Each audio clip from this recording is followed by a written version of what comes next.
Turn your radios up. Turn your radios up. You already know what time it is. It is time to get activated. Y'all know what this is. B-Eazy, that dude. You already know who's he. We about to get it cracking. It's gonna be a doozy. And before we get this in, you know, I gotta hit you. 私も地元民と言っても実際に世代です。もう友達できたの？うん。ぶったまんまこっち見ろ。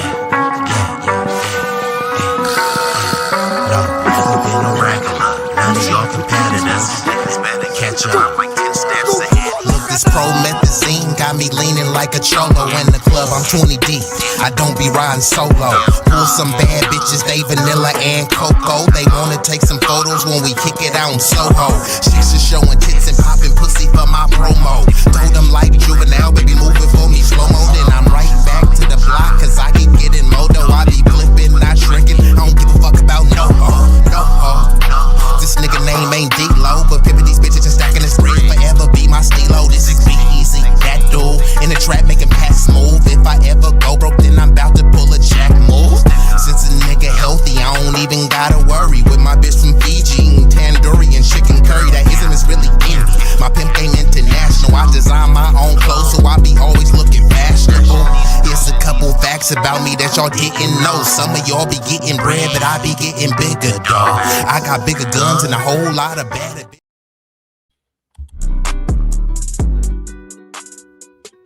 Okay, here we go. None other than Travion. What up with Travion? We got Rush in the building. And look, we ain't even gonna wait for y'all, bro. We just gonna get straight into it. No warm-ups needed. This topic just won't die. It's about the shot heard around the world. Charlie Kirk. I call him Charlie Kirk. But, some people think that that's disrespectful and that you can't say that. But, the energy has already been put out there, right?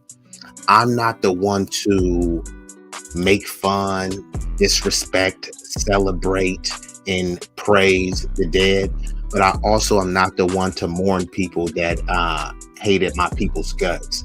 So I'm not with this whole fake, let's just act like he was the greatest person on earth. No, he wasn't. The dude was a horrible person and he's not here anymore.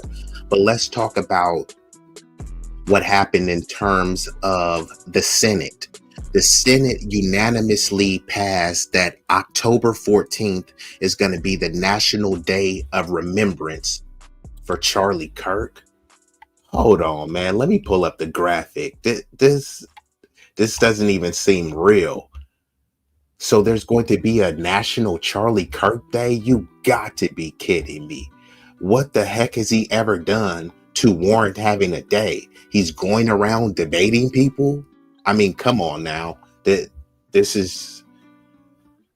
Let me pull it up. Let's get into it. So the Senate unanimously, and mind you, the Senate, they don't agree on anything, but they all agreed that Charlie Kirk should have a national day. And here's the irony. Charlie Kirk hated black people. He especially despised George Floyd. He called him a scumbag. He would rail against George Floyd. Did y'all know that George Floyd and Charlie Kirk, well, I believe, yes, October 14th is Charlie Kirk's date of birth. Guess what George Floyd's date of birth is as well? October 14th. So it's a weird, wacky, kooky, quirky fact. Charlie Kirk and George Floyd have the same birthday. George Floyd, who was viciously unalived by a rogue, disgusting pig on, I believe, May 25th, 2020. And it's just... I don't know if it's ironic or what, but maybe they're just symbiotically, inextricably linked somehow. But On September 18th is when the Senate yesterday unanimously approved the resolution to designate October 14th as the national remembrance of Charlie Kirk. But people can't truly say what did he do that was so astonishing that he should be awarded a day. Murder doesn't equal martyrdom. People die every day, B. Just because someone gets deleted doesn't mean that, you know what? We have to deify them. We have to lionize them because he had a family. There's so many people that were greater men than Charlie that also had families that were also assassinated and killed in a very barbaric and heinous way. And guess what they don't have? They don't have a National Remembrance Day. So all this is just to galvanize the woke, wacky right behind a martyrdom for someone who doesn't deserve it. They even have evangelicals saying that he should be a saint. What did Charlie Kirk do that was saintly? Oh, he organized young people. There's a bunch of organizations that organize young people. Doesn't mean when they pass that they're going to be held and propped up as a martyr. Oh, he debated people. Yeah, he debated often unprepared people, and when he debated prepared people, astute people, he got absolutely obliterated in the debate. But to me, this is weird and it's extremely wacky. Not only that, I think celebrating anyone's death is abhorrent and disgusting. But Charlie Kirk and people like him, they had no issue celebrating George Floyd, Trayvon Martin, Philando Castile, Breonna Taylor. The list is limitless about the amount of death that they would celebrate and make light of, make memes out of.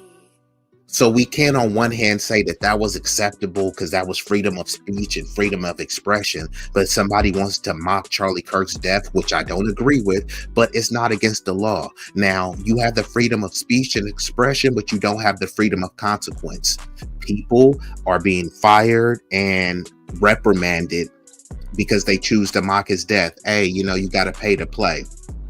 I still don't think that it should be demonized. If somebody gets fired for it, whatever, but it shouldn't be demonized if you're not equally demonizing all of the black deaths that were ridiculed and mocked to this day.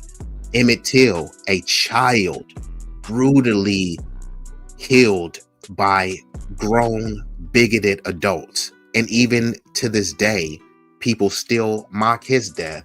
So it's kind of hard to feel some sympathy, but let's talk about some people who were actually very prominent, but they don't have a day. There's a fella by the name of Malcolm X, obviously an influential figure in the black community, but in the American community, because yes, he was B1 and he wanted to focus on black empowerment and enrichment, but he was a humanitarian as well. He loved all people, especially after him, taking his trip to Mecca. There's no Malcolm X Day. Now, I believe it's up for us, and shout out to Professor Black Truth. He said, and I'm going to paraphrase and put my own spin on it, but when you're talking about holiday, you don't wait for the dominant society for them to make a day. What you do is take a day. So it's up to us to honor Malcolm X and continue to keep his legacy living on. But Malcolm X, he doesn't have a day. Medgar Evers was violently assassinated. Guess what he was doing when he was assassinated? Trying to organize black people to vote. And since voting was illegal, and definitely organizing massive amounts of black people to empower and enrich themselves, that was seen as a treasonous act of defiance that he had to pay for with his life. Many people don't even know about Medgar Evers. He was assassinated in 1963. He was the first field secretary of Mississippi. He doesn't have a day. Fred Hampton was 21 years old when he was assassinated in 1969. He was a leader in the Black Panther Party, and he was also pushing the Rainbow Movement, which was the original All Lives Matter. But what he did say is that you got to denounce racism at the door. So where's Fred Hampton's day? Now, whether you agree with this person or not, let's just say that he was a more prestigious, prominent person than Charlie Kirk, at least that I thought. Robert F. Kennedy, the U.S. Attorney General and Senator, was assassinated in 1968 while campaigning for the Democratic presidential nomination. Hey, they have Kennedy centers. They talk about the Kennedys and say that they're a dynasty family. Well, if they're such a dynasty family, so much that they have a foundation and center, where's the Robert F. Kennedy Day? So if Charlie Kirk has a day, are they going to make a Charlie Kirk Foundation as well? I'm sure that's coming right up. Harvey Milk, one of the first openly gay elected officials in the U.S., he was assassinated in 1978. Now, they would call this DEI, they would call this woke, etc., etc. But in their history, this is not my history, this is their history. This person is in the annals of their history. Why does he have a day? So I can go on and on about people who could and should have a day. But just to have a national remembrance for Charlie Kirk is wild. But let's commence. I'm gonna get into the videos, and it looked like some people is already in the chat in the building. We got the lovely, the exquisite, the ravishing Jackie Gaines. Hey Jackie, what it do? And John Sinatra in the building. And he said, fastest established day in history. Yeah, that had to be the fastest. And they unanimously voted for it. They don't agree on nothing, but they all agreed that Charlie Kirk should have a day. And we got none other than Stan, the man, in the building. Sock Passe, what up? And he said that Brendan dude you had up there was vouching for freedom of speech hard. Yeah, they always vouch for freedom of speech until it's derogatory or perceivedly defamatory towards them. Then suddenly you can't say that, but I'm a free speech absolutist. You can say whatever you want. It's just you have to be prepared with the consequences that come with it. And salute to Jackie again. And yeah, I'm gonna get right into some of this content though. So I got the video that I'm gonna pull up right now. So let's do this. Hold on. And let me pipe this down. But yeah, I appreciate y'all coming in. I tried to get it started early. I know many of my supporters are also on the East Coast, so I know that it's 3 hours ahead. It's 3 p.m. here, but I know it's 6 p.m. in many other places. So we're gonna try to get it rocking like that. And let me pull this down.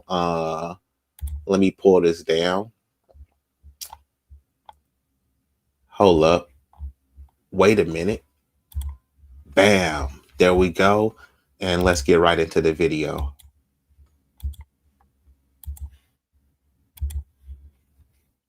So this is from a channel that I think they just react to clips. It's called CCT News. This is from a debate that was on Piers Morgan's show. And there's a anti-black bigot named PBD, Patrick Bet David. This is one of his stooges versus some other dude named Lewis Goodall. Don't really know who they are, but like my title says, why won't they let Charlie rest in peace?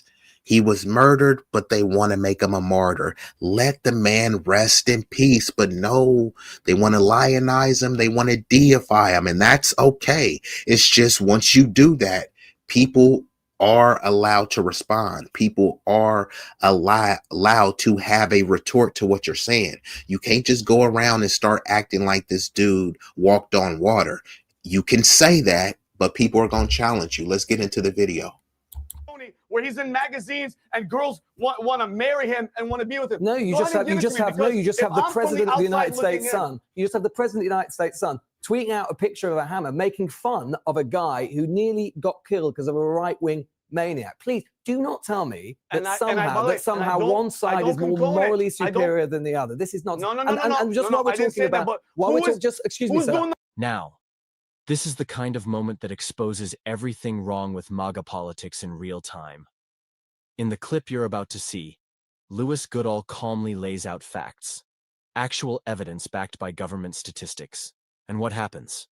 Vinny, the so-called angry patriot from Patrick Bet-David's podcast, completely unravels. He doesn't debate with logic. He doesn't counter with data. He Let me just know if y'all explodes can the hear second it his talking and points are everything. challenged. And here's the key point. Just give me a moment. Let me know if y'all can hear the video. And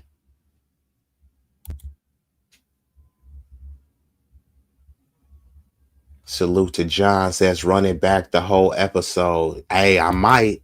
And we got none other than the exquisite, the enchanting Sunlight in the building. What up with it, Sunlight? Hold on. Let me take this down real quick.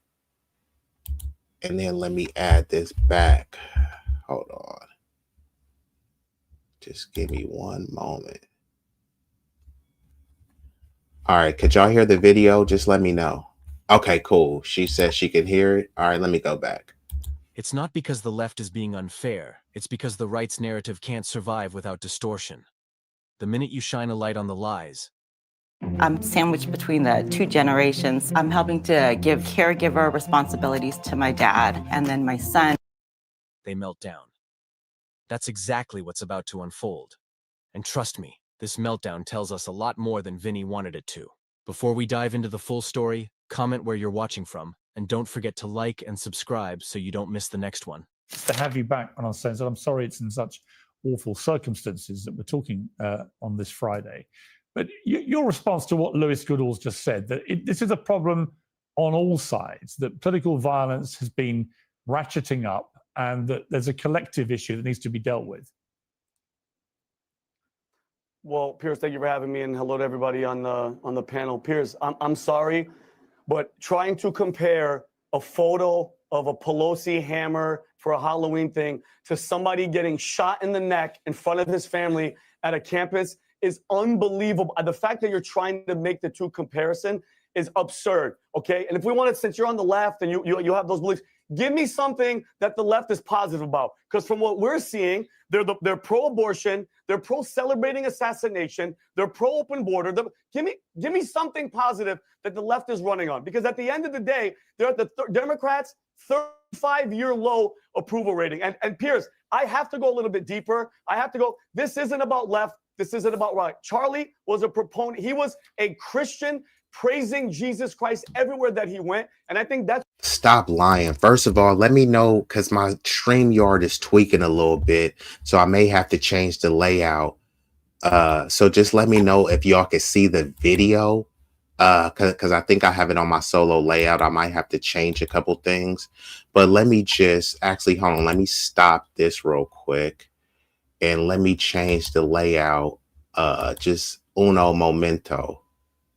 But salute to all the people in the building. But the dude is lying, talking about it's not right or left, like it clearly is about right or left. That's why you are over here whining about the left. You know what I mean? So I'm trying to change one of my layouts, but it's not really letting me do that right now.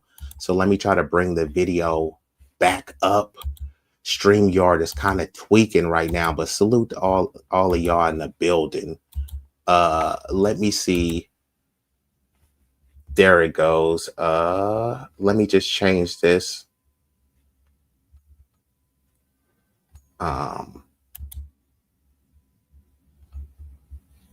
Okay. And while y'all in here, make sure y'all hit the like button for your boy. Okay, here we go. Finally, there we go. That's what I was trying to get to, y'all. My apologies. So let me get back into the video. That's where we are, Piers. Ephesians chapter 6, verse 12 says, for we not wrestle with flesh and blood, Piers. It's principalities, it's evil, it's dark forces in high places. And I'm...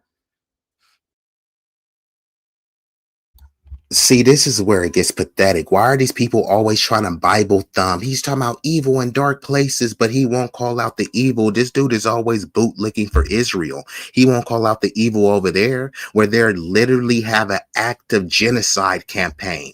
He won't call out the evil in the dark, PDF files in the government on his side of the aisle. So this whole biblical Bible thumping, quoting scriptures whenever it's convenient to you, it's extremely abhorrent. It's extremely asinine. And I would say deplorable and disgusting, because many people follow this dude and think that, oh, he's spitting facts, and I'm a God-fearing man, so I feel what he's saying. But all he's doing is just using the Bible and weaponizing scriptures. If you're gonna tell the story, tell the whole story. Why do people always try to take out the cutest, cuddliest lines out of the Bible? The Bible has some very disgusting and racist language in there, but you got to take the Bible in its totality, right? Talk about the disgusting racist stuff in there. Talk about the unacceptable, inappropriate things in there, and talk about the beautiful, empowering, enriching, and enchanting things in there. It's all of it, not picking and choosing scriptures and quotes a la carte. Let's commence though. This dude is a bozo. His name is Vinny. Vile Vinny is over here trying to Bible thump and preach, but like, come on, bruh. Let me rewind it back a little bit. That the left is running on, because at the end of the day, they're at the Democrats' 35-year low approval rating. And Piers, I have to go a little bit deeper. This isn't about left. This isn't about right. Charlie was a proponent. He was a Christian praising Jesus Christ everywhere that he went. And I think that's where we are, Piers. Ephesians chapter 6, verse 12 says, for we not. And Big Rig has joined the chat. Yo to the yo, yo, yo, yo. What it did it do? Big Rig in the building. So yeah, salute the chat, man. I appreciate y'all. I tried to get it started early, and Big Rig, subscribe to his channel. He will be rocking tonight at, I believe, 9:30 p.m., maybe 10 p.m. Be a late night banger. Big Rig in the building. Let's get back to it. Wrestle with flesh and blood, Piers. It's principalities, it's evil, it's dark forces in high places. And it drives me crazy, Piers, that we've gotten to this point. And when Tim Walz and come on, bruh. Stop with the fake crocodile tear. It drives me crazy. Like, bro, shut up with the fake crying, bruh. I haven't never seen this many fake cries in my life. When I usually see a fake, I'm like, is this a daycare? Because every time they keep having and Charlie, like, come on, bro. Where's the tears, man? The face be drier than a cactus in the middle of the Mojave Desert. What are we doing here? How many times are we gonna keep letting people get like, come on, bro? All you hear is you don't see no tears, but you hear a lot of huffing and puffing. Are y'all that wolf that's trying to blow down the three pigs' houses? Like, what are y'all doing? Stop with the huffing and puffing and the fake crying. This fake, man, come on, bro. Let's commence though. I hope y'all ain't buying this, but maybe let's rewind it a little bit. Piers, it's principalities, it's evil, it's dark forces in high places. And it drives me crazy, Piers, that we've gotten to this point. And when Tim Walz and these people are like, well, I woke up, I wanted to hear bad news, hearing TMZ lying when their freaking people are back there cheering of a murder of a guy that did what, Piers? He went to college campuses. He was peaceful. He just wanted to have a debate, a conversation. And it is the left. Okay, when Joe Biden got diagnosed. Here we go again. Oh, wow. Does somebody have a tiny violin that they can cue up right now? All he did was go to college campuses and debate people. No, that's not all he did. And he's just trying to act like he just debated people. So they'll say violence, rhetoric is not violence. But then if black people say something mean, derogatory, nasty, prejudiced, bigoted towards anyone else, they'll say you're putting them at risk. Jewish people on campus, they say if you say free Palestine, if you say globalize the intifada, that suddenly the Jewish people are at risk and they fear for their safety. Okay, cool. I'm not gonna hold them. But when somebody is calling me a low IQ nigger with the hardest of the ERs, and I say I fear for my life and my safety, is pull yourself up by your bootstraps. Stop crying. You're not a victim. You know what I mean? Okay, so when these people go on voluntarily go to these campuses to debate people, like, they're not a victim, you know what I mean? Yeah, he was a victim of a heinous crime by his own community, but yeah, he's not a martyr just because he was going out there and doing a courageous thing of talking to people. He wasn't really standing for anything that's going to uplift the entire community. He was standing up for things that uplifted his specific race and his specific community. That there's nothing courageous about there. There's been countless white supremacists in history. So him just going up there and standing up for white people and white birth rates and you know, white men are under attack and white genocide. Okay, like, that's not civil rights. That's called white supremacy. But let's commence. With colon cancer, who was celebrating? How many thousands of people were out there praying and hoping for this guy? And let me rewind it back a little bit, but Joe Biden doesn't have colon cancer. Maybe that was a slip, or maybe this dude just doesn't know what the heck he's talking about. Joe Biden was diagnosed with an advanced stage of prostate cancer. And he's saying, who's celebrating? Well, a lot of people weren't celebrating. Some were, but many of them were insensitive, or they were like, see, I knew something was wrong with it. Aha. So even though they weren't celebrating, many of them were indifferent, just like people are with Charlie Kirk, and people were insensitive. So I mean, you're kind of splitting hairs with celebrating, being insensitive. What's the difference? Someone that's celebrating is being insensitive, and someone that's being dismissive and just flat out not caring is being insensitive. Multiple insensitivities, but a different context. Let's commence. To recover. Okay, no, there's something that's captured, Pierre. That image, that montage that you played, did you see the eyes of these people? Yeah. They are captured by something dark, and they don't even know it, Piers. That's where we are. And I want to say something, Piers, before I give it back. Charlie was not murdered. He was martyred. And I want to say this in the Bible, and I'm sorry. Here we go again. Charlie wasn't murdered. He was martyred. Come on, bruh. Like, but they won't say why he's a martyr. And when you ask him that, well, he was killed in front of his family. So everyone that gets killed in front of their family is a martyr? Well, no. Okay, so what makes him a martyr? He organized people. Okay, there's tons of organizations that organize people. Are they going to be martyred? Well, no. He debated people. Okay, there's a bunch of people that debate. Like, they really have nothing to justify that he was a martyr. It's just that he was a big dog in terms of their messaging, right? The dude was a high school dropout, and he was going around calling other people DEI and questioning their intelligence. Like, bro, you don't even have an associate's degree. Charlie Kirk didn't even graduate a community college or a trade school. People put a battery in his back. Charlie was selected, you know, like he was propped up by billionaire money. Were you propped up by billionaire money? If you organized any type of event for the grassroots, did you have billionaire donors and sponsorships? No. So how are we trying to act like he's the same as somebody that's literally got it out the mud? Like, we have to stop with these foolish narratives. And this dude again is trying to quote the Bible.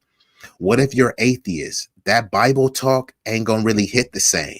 If you're agnostic, yeah, you know, I'm listening, but I'm analyzing. What if you're Hindu? What if you're Jewish? I mean, what if you're a Satanist? So I'm just saying, like, him just keep Bible thumping, like he's definitely trying to target a specific audience, mainly white people, but he's doing it under this banner of Christianity as if it's this driving, uniting force, but it's not. Christianity has been, you know, I'm not talking about the origins of it. I'm talking about what it is now. Christianity has been one of the most effective tools of white supremacy, right? Because even in the black churches, many of them have a black Jesus. I mean, a white Jesus. So even if you say, well, Jesus wasn't black, he was Middle Eastern or something, like Middle Eastern is a made up term, but let's just go with that. That would mean that you're admitting that he wasn't white. And you've been praising this Caesar Borgia false idol this whole time. How could I respect an institution that's praising this false imagery, right? Imagine in 50 years and we talk about Michael Jordan, but Michael Jordan is blonde hair with blue eyes. And they'll say this too. Well, the color of Jesus doesn't matter. Okay, cool. Since Jesus has been depicted as white for hundreds or thousands of years, let's depict him as black for hundreds of thousands of years, which would be the most accurate representation, right? Well, no, you can't do that. And then they start giving you excuses about why you can't do that. So his color does matter. And they go back and forth. No, it don't matter. So it shouldn't matter that we change it. All right, fine. Since y'all hate black people, let's make Jesus look more Asian. Let's have a Bruce Lee looking Jesus. Well, no, you can't do that. That would be disrespectful. How? Right? We don't see color, so it just goes back and forth of them, being adamant that his color doesn't matter, but he has to be white. But let's commence. So let's get into this Bible, what I call Bible blathering babble. Dark, and they don't even know it, Piers. That's where we are. And I want to say something, Piers, before I give it back. Charlie was not murdered. He was martyred. And I want to say this in the Bible. And I'm sorry, I never was this guy, Piers, but we're at the tipping point. We are here. We have to understand that it's God or you're on the opposite side. And Revelation chapter 6, verse 9-10 basically says, when a martyr's blood hits the throne of heaven, it turns the vengeance of the king towards the evil ones on earth. So for all the people that want to get mad and do something, stay calm and be easy, because God at the end of the day, Piers, has vengeance on all these people that are spilling innocent blood. Are you really saying that the American right, the Trump right, MAGA, has not got a problem with political violence? Hello? Do you like your new Revive adjustable base? So I don't got YouTube Premium, so let me pause the ads. And we back at it. Are you comparing us, who, by the way, no, I'm asking for whether how many years have 10 years? Hold on. Are you comparing the two? Hold on. I'm not saying that the right. Nah, Big Rig, you don't gotta mute. You gotta keep speaking up. You cooking in the chat. Tipping point or turning point? Could it be both? You feel me? He caught a tip, and that was a turning point. He was right, and the hollow tip turned his body to a point that he leaned left. Is that a fact or is that insensitive? Just saying. And shout out none other than M3, the mayor, knowledge and relationships, and building. Doesn't get violence, but show me where they're celebrating the murder of a father on a campus. Give it to me. Who celebrate Luigi Mangione, where he's in magazines and girls want to marry him and want to be with him? No, you just have the.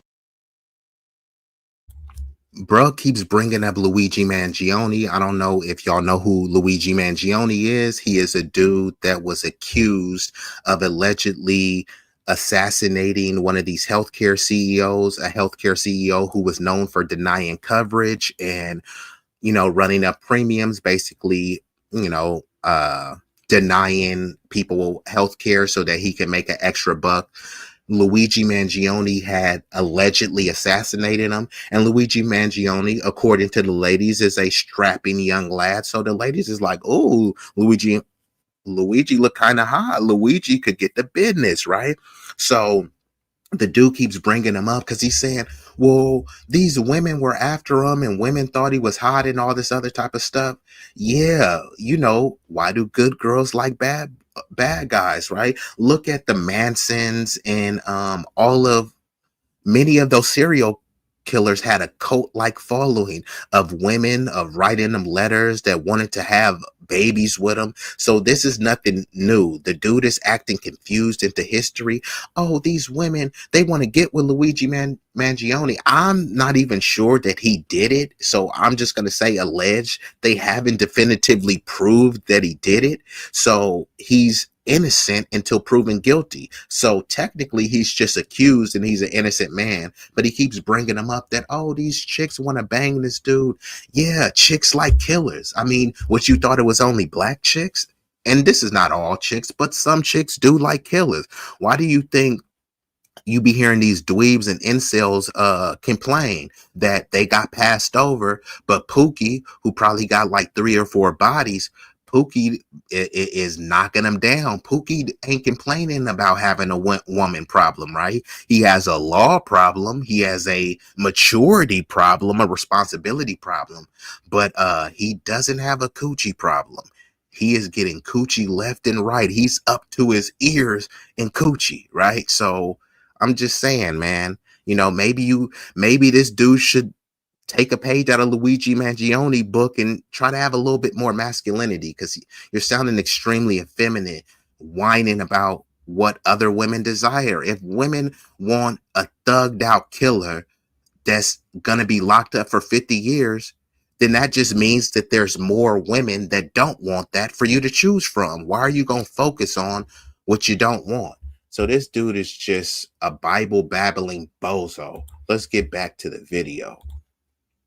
I'm not saying that the right doesn't get violence, but show me where they're celebrating the murder of a father on a campus. Give it to me. Who celebrate Luigi Mangione, where he's in magazines and girls want to marry him and want to be with him? No, you just have the president of the United States son. You just have the president of the United States son tweeting out a picture of a hammer, making fun of a guy who nearly got killed because of a right-wing maniac. Please do not tell me that somehow one side is more morally superior than the other. This is not. And just while we're talking about, excuse me, sir, while we're talking about political violence, doing the assassination? What about January the 6th? What about January the 6th, where a MAGA mob decided to try to use violence to overthrow democracy? That is the definition of the legitimization of violence in the political process. How many people?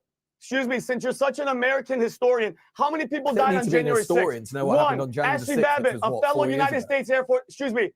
Look how emotional dude is. Like Stan said, he's emotional. Dude is not emotional. He's just babbling incoherently, whining like a little hoe. And this is what y'all keep seeing, right? They keep making this Charlie Kirk assassination. It's a left thing, right? But what they're not making it is a white thing. Do y'all notice that? See, if it was a black person, it would be a black thing. What about fatherless homes? This is just their culture, right? But now that it was a white dude, no one is talking about culture. No one is talking about his upbringing. And this dude was raised with a father in the home. So this whole, oh, well, if you just have a father in the home, that kids will behave and become model citizens. This dude apparently had both parents in the home. His family was allegedly a MAGA-loving Trump family. So what is he talking about? Then they're saying, oh, well, he might have had a trans boyfriend. Okay, was his trans boyfriend black? No, his trans boyfriend allegedly was white. So a white alleged trans boyfriend with a white shooter shot another white man, but suddenly HBCU black colleges are being threatened. Suddenly they're still bringing up George Floyd. Suddenly they're still talking about black culture and rap music. There was no rap music playing when Charlie Kirk got shot. Nobody was saying, what about Chicago when he shot? There was nobody from Oakland there. There was nobody from Seattle. There was nobody there from St. Louis or Baltimore. It was in Utah, one of the lily whitest states in the entire country. 1.6 is the black population there. If you look in the audience, y'all remember those books, Where's Waldo? You had to Where's Waldo to try to find a black face. And even if there was a black face, it probably was a melanated face who wasn't black. They were probably Hispanic or something. And even if they were black, if you check their lineage, they probably immigrated here. So this dude is over here railing and whining and making it about the left, making it about progressives. But no, it's about white on white crime. Let's commence. Excuse me, let me finish. A United States Air Force veteran got shot subsequently in her freaking neck. Why? Hold on. Why? Because she was unarmed and she was advancing to a hall. Please, I'm 100% with you. I don't condone any violence, but the comparison is not even close to what the left does. So let's have some statistics from your own government. They promote it. Let's have some statistics from your own government. These are your own government statistics. Now, I know you might not want to listen to the facts, but this is the facts. A study from US government itself says that the majority of political violence in the United States occurs from the right, not the left, from the right. We have also seen in my own country what happened with the assassination of a Labour MP, Joe Cox. We saw what happened in Norway with Anders Behring Breivik. All violence on the right. I do not say, as you seem to say, sir, that there one side or other is morally superior to the other. I do not say that there will not be political violence on one side or the other. What seems, and I find curious, is your belief, your fervor, that somehow one side of this debate is uniquely morally repugnant and one is superior. The statistics are wrong. That's not right. Doesn't support what you're saying. And the fact after fact after fact, and occasion after occasion after occasion shows the same thing. And like I say, January the 6th itself was literally the legitimization from your side of political violence at the highest of levels. And what did Donald Trump do? When he got back into office, he pardoned them all, sending a message that political violence is fine. Were you, excuse me, are you in the United States? Are you an American citizen? I just returned from the United States, as a matter of fact, but I don't need to be in the United States to know what happened on January the 6th. Are you an American citizen? No, are you an American citizen? To do with the price of fish. Are you an American citizen? Nope. No, I want to ask you a question because you're looking down, you're reading stats and facts, and I don't know where the hell your sources are from. But guess what? As an American, from seeing what they did, excuse me, I let you talk. Please let me talk. Okay, from what you mean to tell me? This dude is getting emotional and he's saying, I let you talk. Actually, bro, you kept cutting in. And see, I hate when people do that. Once you open the door for cutting people off or interjecting, then people are going to interject with you. He was trying to chime in when dude was talking, and now he's like, I let you finish. Like, come on, bro, stop playing the victim. But this is the other narrative that they keep pushing out. It's the left. It's the left. When they say left, it's code word for white. When they say progressive, code word for white. Just like when they say gang violence and urban is code word for black.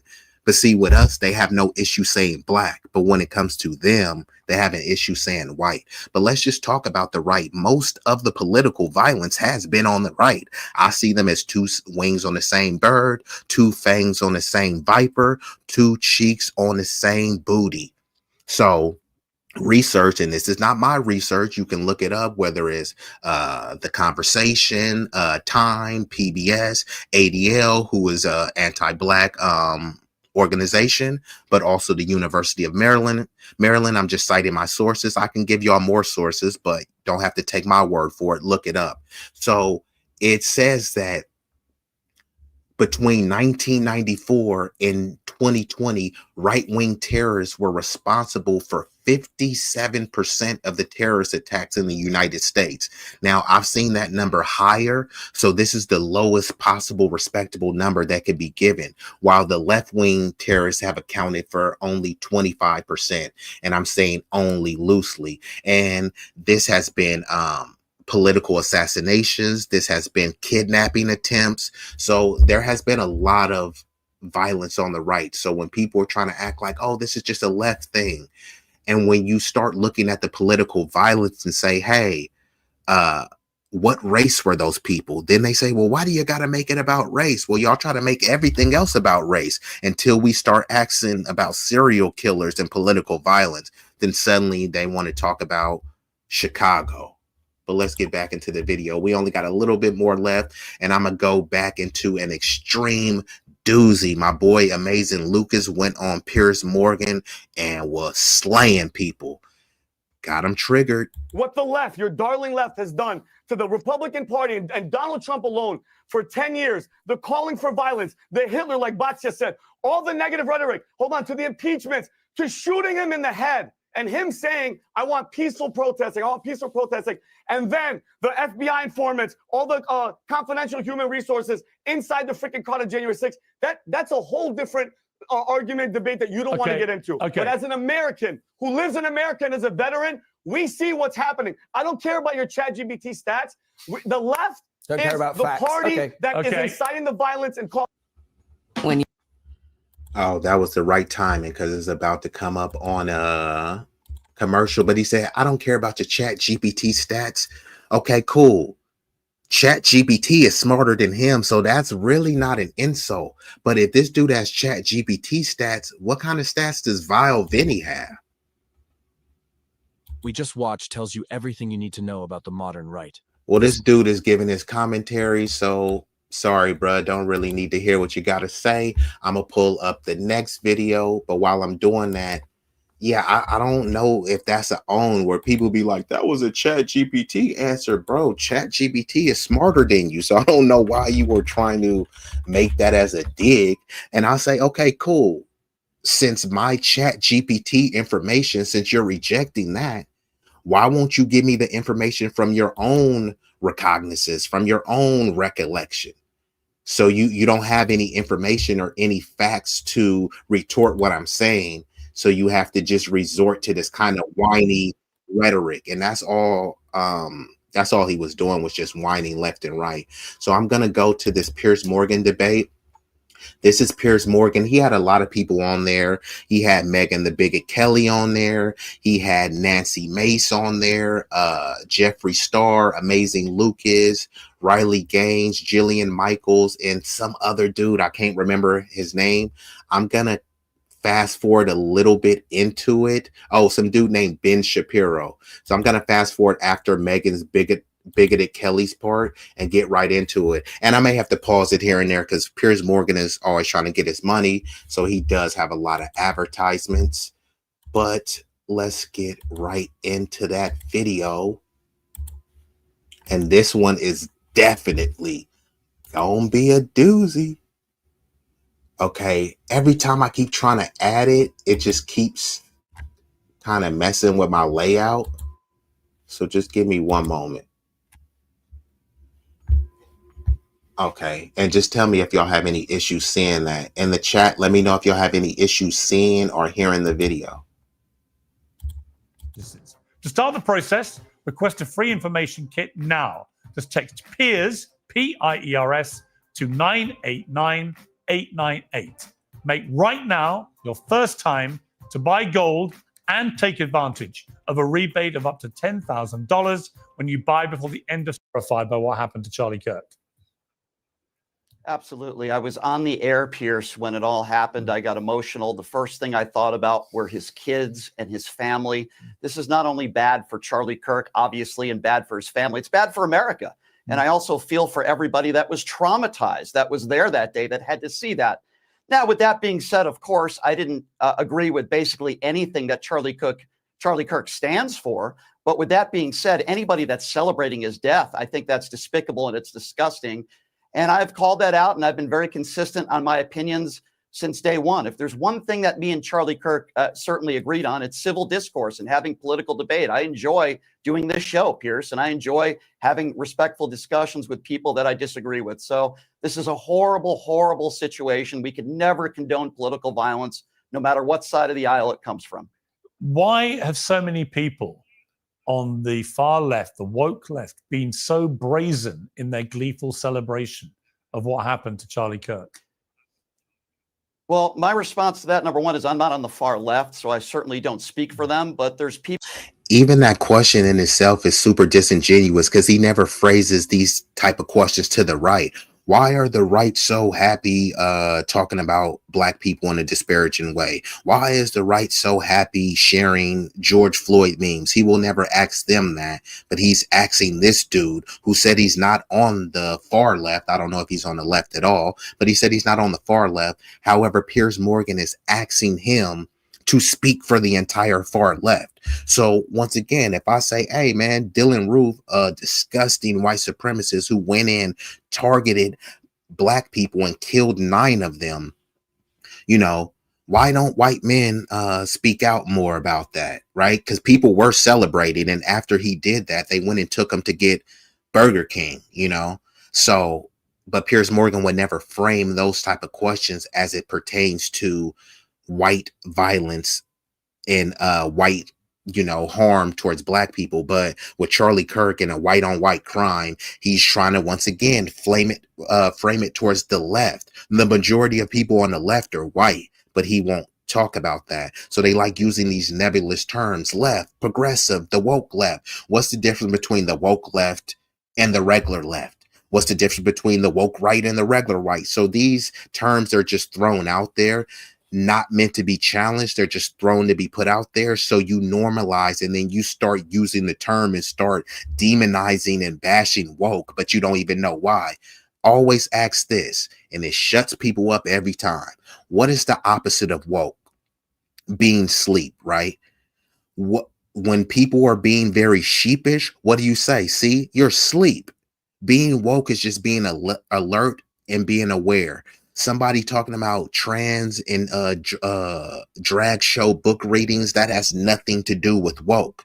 But now it does, because they framed it to be that, right? So we got to get back to the origins of the word, and it shouldn't be a derogatory term. You should be leaning into wokeness, right? You want to be alert. You want to be more astute and have more acumen. That's what woke is. Woke is having wisdom and knowledge versus being an ignorant imbecile. Let's commence.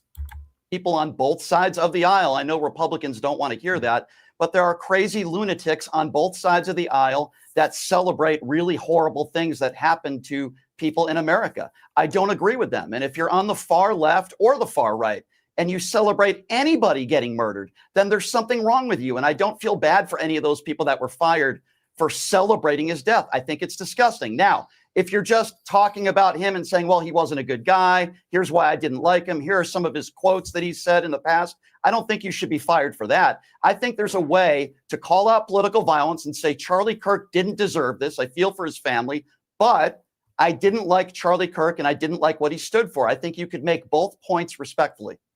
Okay, Luke has been Hey, I agree with that. The way he laid that out, you can do the two things simultaneously.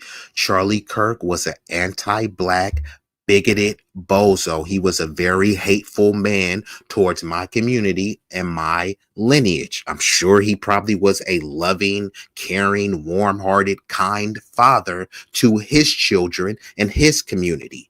I can say both of those things. I can say that when he was here, I didn't care about him. And now that he's gone, I'm indifferent and I don't care about him. I'm not celebrating. I'm not mourning. I'm not gleeful about it. He did not deserve to die. The dude who killed him was a disgusting idiot. And I think he still should be alive to debate the points. And that's my position on it. I'm not going to try to act like he is in the same vein as Malcolm X, Fred Hampton, Medgar Evers, or anything like that. To me, I am not going to lionize him. It's just an unfortunate situation. But great words were spoken. People die every day, B. Pointed out to me that you've posted some messages about Charlie Kirk on your Instagram, which we're going to show here. One is a post that's a parody of a Jubilee debate. I'm doing one of these myself soon, titled Charlie Kirk versus Bullet. Can one bullet to the neck outsmart one conservative? Well, that was a short watch. Number two is a mocked up promotion poster called Kirk and Twerk at Neck of the Woods and hashtagged both Charlie Kirk and his widow. And the third was an image of a sunrise titled God Works in Mysterious Ways with the hashtag Charlie Kirk killing and praying hands as an emoji. And you're laughing as I shout out to Lucas. Bro was savage with those memes, but those memes were actually very mild compared to the ones that I seen on George Floyd. And Piers is on them. You're laughing while I show those memes. Yeah, freedom of expression. If the bro wants to laugh, let him laugh. Charlie Kirk versus Bullet. Can one bullet to the neck outsmart one conservative? Well, that was a short watch. Number two is a mocked up promotion poster called Kirk and Twerk at Neck of the Woods and hashtagged both Charlie Kirk and his widow. And the third was an image of a sunrise titled God Works in Mysterious Ways with the hashtag Charlie Kirk killing and praying hands as an emoji. And you're laughing as I show these. Why do you find this funny? Well, let me just say that I actually am a big advocate for dark humor. And I happen to have gotten a bit of a taste of that over the last, I don't know, maybe decade or so when it came to the right and their memes of George Floyd, happy birthday being sober for 5 years. When they came to their memes of Breonna Taylor, when it came to their memes of Trayvon Martin, the Trayvon challenge, right? When it came to their memes of Tamir Rice. So I don't know what the issue is. I think I'm engaging in the freedom of speech that the right has been advocating for these last 10 years and mocking and making light of Black death, something that Charlie Kirk himself did time and time again. As a matter of fact, I would argue that if Charlie Kirk, instead of focusing his time... Think you know Harbor Freight? Think again. We've introduced hundreds of new tools, all engineered on Black culture and Black on Black crime. If he had spent a modicum of his time focusing on the white youth that perhaps he would still be with us today. Are you pleased he's dead? Dun, dun, dun. After all that he said, all Piers Morgan tries to follow up is with a gotcha question. Are you pleased he's dead? Piers didn't want to respond to anything that he said. And like the bro said, if he had spent even a modicum, a scintilla of his time focused on the white community, then he would be here today, because then he could focus on white rage, white incels, the mental health, right? We want to uplift and enrich the most vulnerable in our society. Instead, Charlie Kirk would castigate these people, and he spent a lot of his time railing against black people.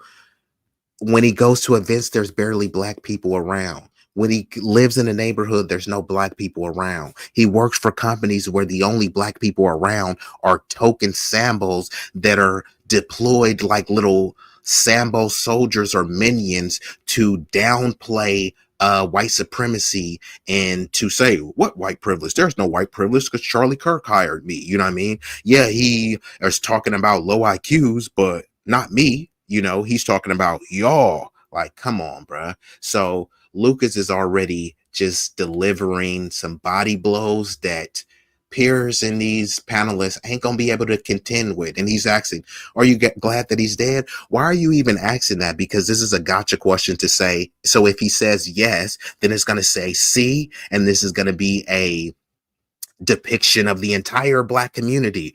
But this is just one black man. So whether he was happy about his death, that doesn't represent the entire community. And if he's not happy about the death, that doesn't represent the entire community. So these are nothing more than just gotcha questions. This is not any type of elite journalism. So Piers Morgan is just like the YouTube version of Jerry Springer mixed with like some Real Housewives, MTV Road Rules drama. Or so when it came to the right, and their memes of George Floyd, happy birthday being sober for 5 years. When they came to their memes of Breonna Taylor, when it came to their memes of Trayvon Martin, the Trayvon challenge, right? When it came to their memes of Tamir Rice. So I don't know what the issue is. I think I'm engaging in the freedom of speech that the right has been advocating for these last 10 years and mocking and making light of Black death, something that Charlie Kirk himself did time and time again. As a matter of fact, I would argue that if Charlie Kirk, instead of focusing his time on Black culture and Black on Black crime, if he had spent a modicum of his time focusing on the white youth, that perhaps he would still be with us today. Are you pleased he's dead? No, absolutely not. So how did you feel about his murder? I don't think. How did you feel about his murder? How do I feel about his murder? Yeah.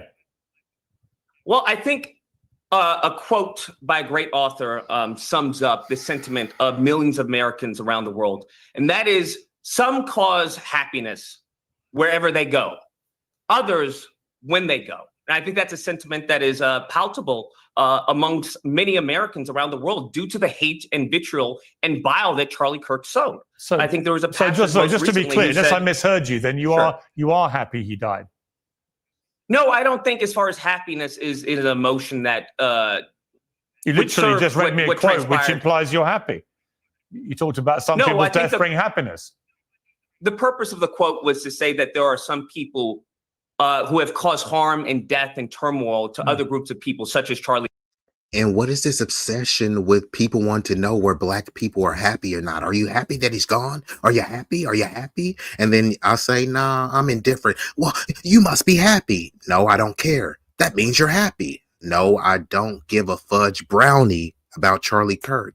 That means you're happy. Like, bruh, miss me with that, bruh. He just said, he gave a quote, which I can get how Pierce is trying to spin it, that he implied happiness. But if we were in a court of law, you wouldn't be able to legally say that, yes, you said that, because he never said that he was happy about it. So this is the kind of putting words in people's mouth and doing your own interpretation of what you think they're saying. And that just doesn't fly. That's not a fact. That's speculation. Kirk, whether it's black people, whether it's trans people. No, I heard the quote. The list just goes to be on. clear, you said that the quote ends in that their death brings happiness, but you've denied that you were happy. But when you tell me a quote I don't disagree. That when you there tell are me a quote people like who that, are- I presume from that quote you're implying that actually you are happy he died because he deserved it. He had it coming. No, not at all. I don't think those are ever words that I've ever mentioned verbatim ever. I think there is a sentiment that when someone who lives their life in evil and wickedness, according to the scripture, the power of life and death is in your tongue. And the hate and the vile and the venom that he spewed, I don't know what to tell you. As the scripture says, as he professed, you live by the sword, you die by the sword. I think his focus should have been on a community that, clearly is in problem. That I find it interesting that there's more scrutiny on people who may make memes that they've done of George Floyd and other black victims than on the white male youth that did this tragedy, as some would call it. Why would you be offended about the memes to people like George Floyd, which I found contemptible at the time, if they're the same ones that you're talking about? Why would you profess to be offended by those if you're quite happy to do the same kind of thing yourself? I think the point that I'm making by the means that I'm putting out, which clearly has caused outrage and triggering, I find it a bit hypocritical that the people for years who said fuck your feelings are now overwhelmed with feelings at the moment. But the point that I was making was to point out the hypocrisy that the right has on a variety and myriad of issues, as we just saw with Pam Bondi on the freedom of speech. I think the issue is that they have scapegoated people like Pam Bondi for what is the crime of Donald Trump. The same thing they did with Anthony Fauci. We saw this when it came to the Second Amendment. They banned bump stock ban. They had a bump stock ban under Donald Trump while they were fear-mongering about Biden take away your guns. But as we saw, there was no outrage, there was no protest, and we come to find out that it was unconstitutional. So I think this hypocrisy is ubiquitous within the right, and I think my memes expose that hypocrisy. And what about your own? Yeah, so you see Piers Morgan, he doesn't really have anything to respond, so he just keeps trying to move on to this rapid question style, and he's being intellectually obtuse when he knows that, okay, well, if you're saying that the Charlie Kirk memes are okay, then why did you take issue with the George Floyd memes if your premise is that people could mock people, in death? And like Lucas laid out, is that, he's talking about the hypocrisy. Y'all, I tell y'all all the time, my acronym, CESL, SESL, same energy, same logic. Keep the same energy, apply the same logic. Keeping that same energy, applying the same logic. If it was cool to make the Trayvon Martin challenge, it was cool to clown on George Floyd and Breonna Taylor, fine. I can't hold you. That means clowning on Charlie Kirk is fair game, even if it's disgusting, even if it's deplorable. It's not illegal. It may be reprehensible, it may be inappropriate, but it is not illegal, and it is fair game by the standard that has been set. Same energy, same logic. Personal humanity. I mean, hashtagging his widow in a mocked up promotion poster of Kirk and Twerk at Neck of the Woods. How do you justify targeting? Hang on. How do you justify targeting his widow?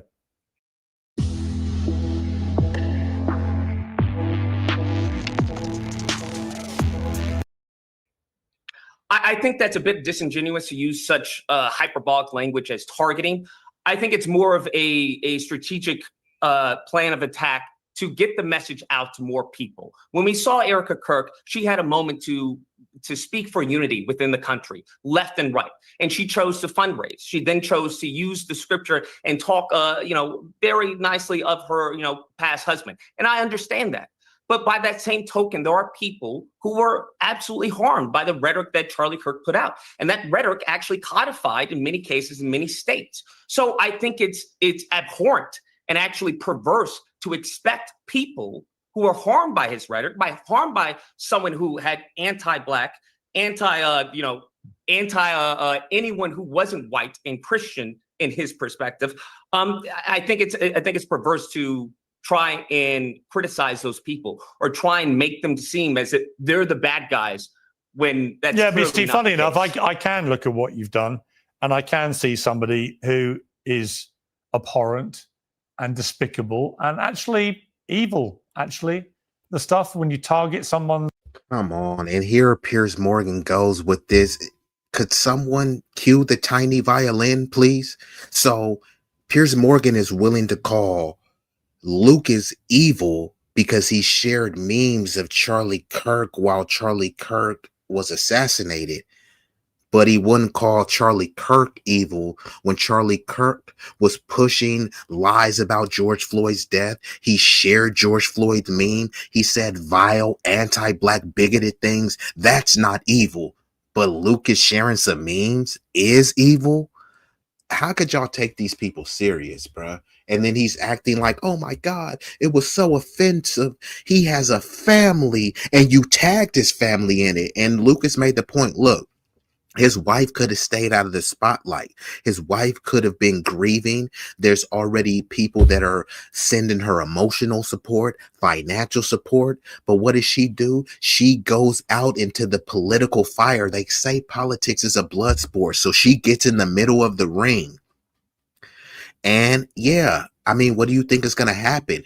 You're not on the sidelines of the sport. You enter into the arena of the sport. And then when people start slinging their arrows rhetorically, then suddenly it's like, she's a victim. She just lost her husband. You need to feel sorry for her. No, she's not feeling sorry. She's going out there with hellfire and brimstone. She got those Cyclops eyes activated. She's ready to hit anything moving with those laser targeted eyes. But we're supposed to just chill and just let the wrath of Mrs. Kirk just go unchallenged? No, sorry. People die every day. Sorry that your husband's gone. He still should be here. But you're not going to be able to weaponize his death and say because her husband's gone that you should just let her go on this diatribe against the mythical left. Okay, cool. She is within her rights to do that. But her tirade, her rant, her harangue is going to be contested. It's going to be challenged. You're not just going to be able to say anything without a retort. You are not a victim. Let's commence. Very nicely of her, past husband. And I understand that. But by that same token, there are people who were absolutely harmed by the rhetoric that Charlie Kirk put out. And that rhetoric actually codified in many cases in many states. So I think it's abhorrent and actually perverse to expect people who are harmed by his rhetoric, harmed by someone who had anti-black, anyone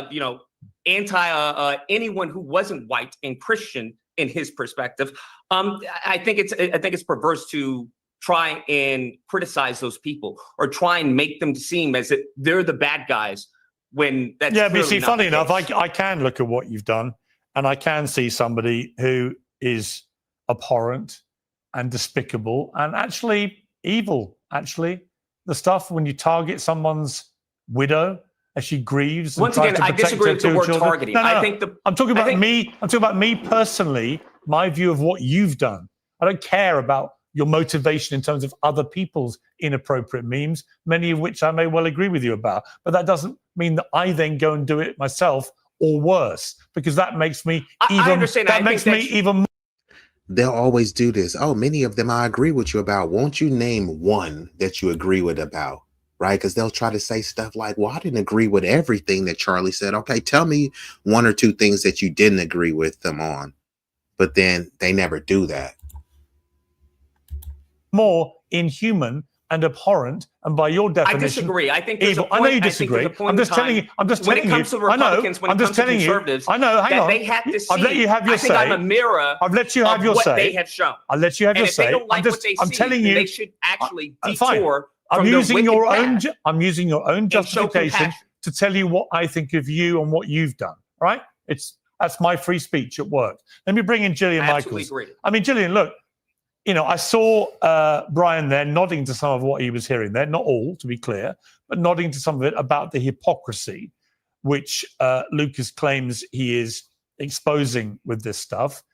What is your view of what he's said? It's not just how the news is told, but what's left out, which concerns me. I want a friend in the Choices. They make us who we are. but they aren't all created equal. I find this exceptionally sad because, Lucas, you talk about how hurt you were and how offended you were by such despicable things, and then you became the thing that you found the most repulsive, which is alarming, and as I mentioned, deeply saddening. I would be more than happy to litigate some of Charlie's positions for you. I abjectly... I don't think I need on any its litigation face- from a woman who tried to downplay slavery, who tried to all lives matter slavery after she purchased a black child. That's what I would Purchased argue. a black child. I don't think you need to as far as Would you litigate like to anything. discuss it? Okay. Because the reality of the situation is that what I gave you, whether you like it or not, is a fact from the 1860 census. And It the point literally is is not not to a fact. downplay It slavery. is actually a bastardization is. of actual. And here she goes lying again. So if y'all don't know who Jillian Michaels is, she used to be some fitness chick.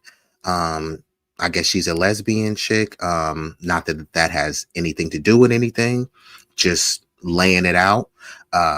So she was on some show called The Biggest Loser, and there was some documentary going around, and people were talking about how horrible of a person she is. I don't know all that, and I don't need to get into all of that, but just giving y'all some background, Jillian Michaels is a anti-black acolyte. She definitely is not an ally to the black community. She was on a CNN panel trying to justify slavery because Trump and his administration is trying to downplay slavery and saying that the Smithsonian had too much information on slavery. So they're ordering a lot of the schools to take it out.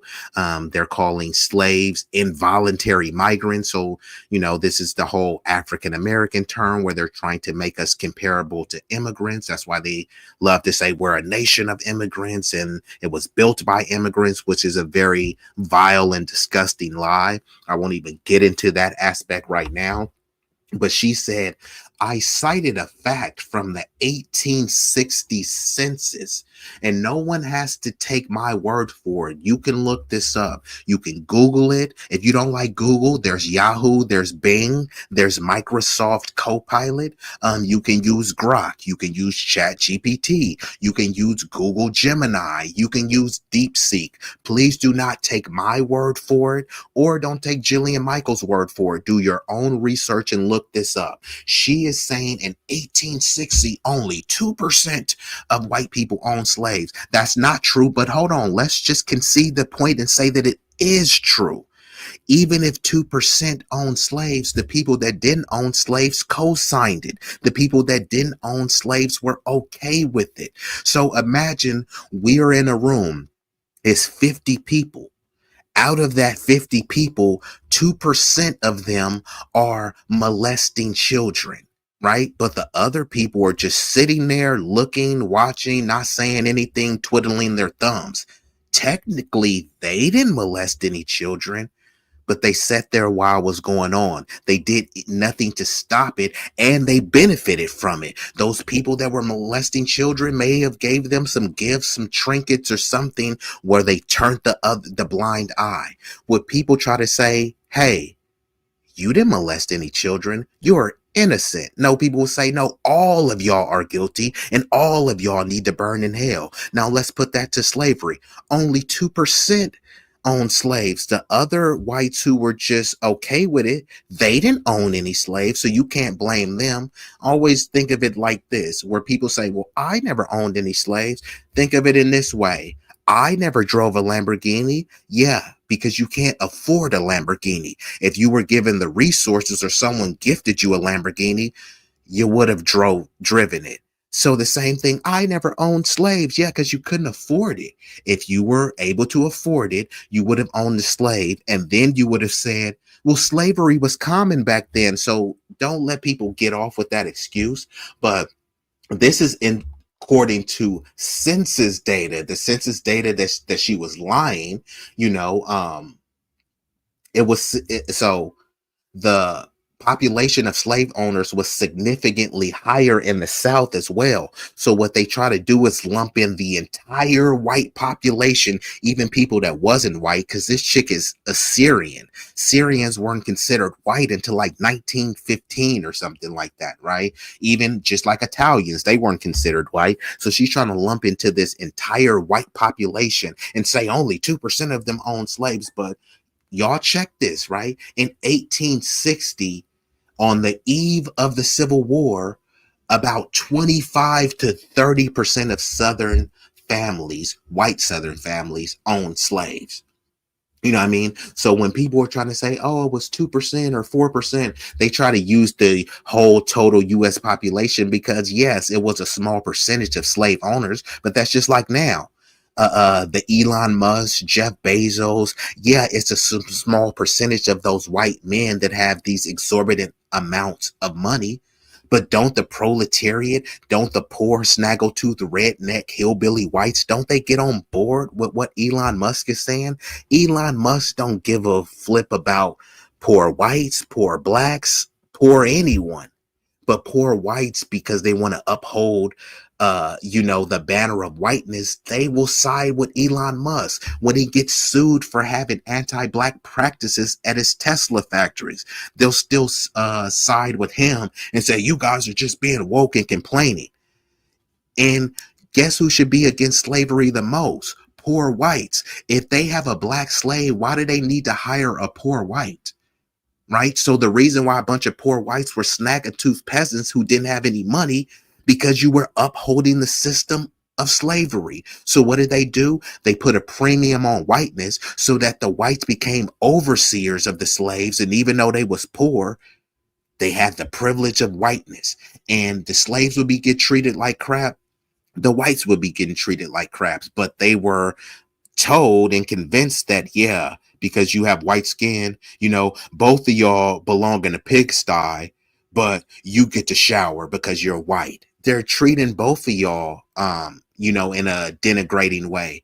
But just because they can give you a little bit more privileges at the time, then, you were willing to just uphold slavery. So I don't want to hear this whole 2%, but let's get back into the video. History. You're what you wrong. cited was inaccurate. You can actually look it up. I don't know if you did. I doubt you do your due diligence. You clearly did not, because in that study that you're citing, in the study that I'm discussing. Oh, it looks like I've been joined by some illustrious guests. Ashura in the building. She's Syrian or Assyrian? Honestly, I don't know. Or did you say Syrian or Aryan? I mean, it's both, right? Because Syrian is now counted as white. And even if they're not Aryan, they fight to try to assimilate and be Aryan. And she says, when Lucas told her she purchased a black child, I was like, and she's trying to say, no, I didn't purchase a black child. Well, you adopted a black child. And in order to adopt, money has to be exchanged. If money is exchanged, that's a transaction. A transaction is another word for purchase. So yeah, they wasn't expecting Lucas to come in with the guns a-blazing, but salute to Sincere though. Definitely go ahead, like, share, subscribe to this stream, and do the same to her stream, because she be cooking over there. Sincere is over there slaying. Know what I'm saying? All right, let's get back into the video. Discussing it right now. In the study that you're citing, it takes into account not only the slaves, it takes into account the northern states and the southern states. So to try and implement or to say this all lives matter when it comes to slavery, which is abhorrent and in extreme contradiction to American history, especially in this country as chattel slavery as Black Americans, is abhorrent and perverse, especially you. Shout out to Red 6 in building. He says her father was Syrian, her mother is Jewish. But you see how she's Jewish, but she never really brings that up, right? She'll say that 2% of whites in America own slaves, but she won't say, well, the majority of Germans weren't Nazis. Or she won't say anything like, did you know only 2% of Jewish people approved of what Hitler was doing? They won't never do any of these type of wacky comparisons with the Holocaust, right? The Holocaust was estimated to be how long? 6 years, 12 years, right?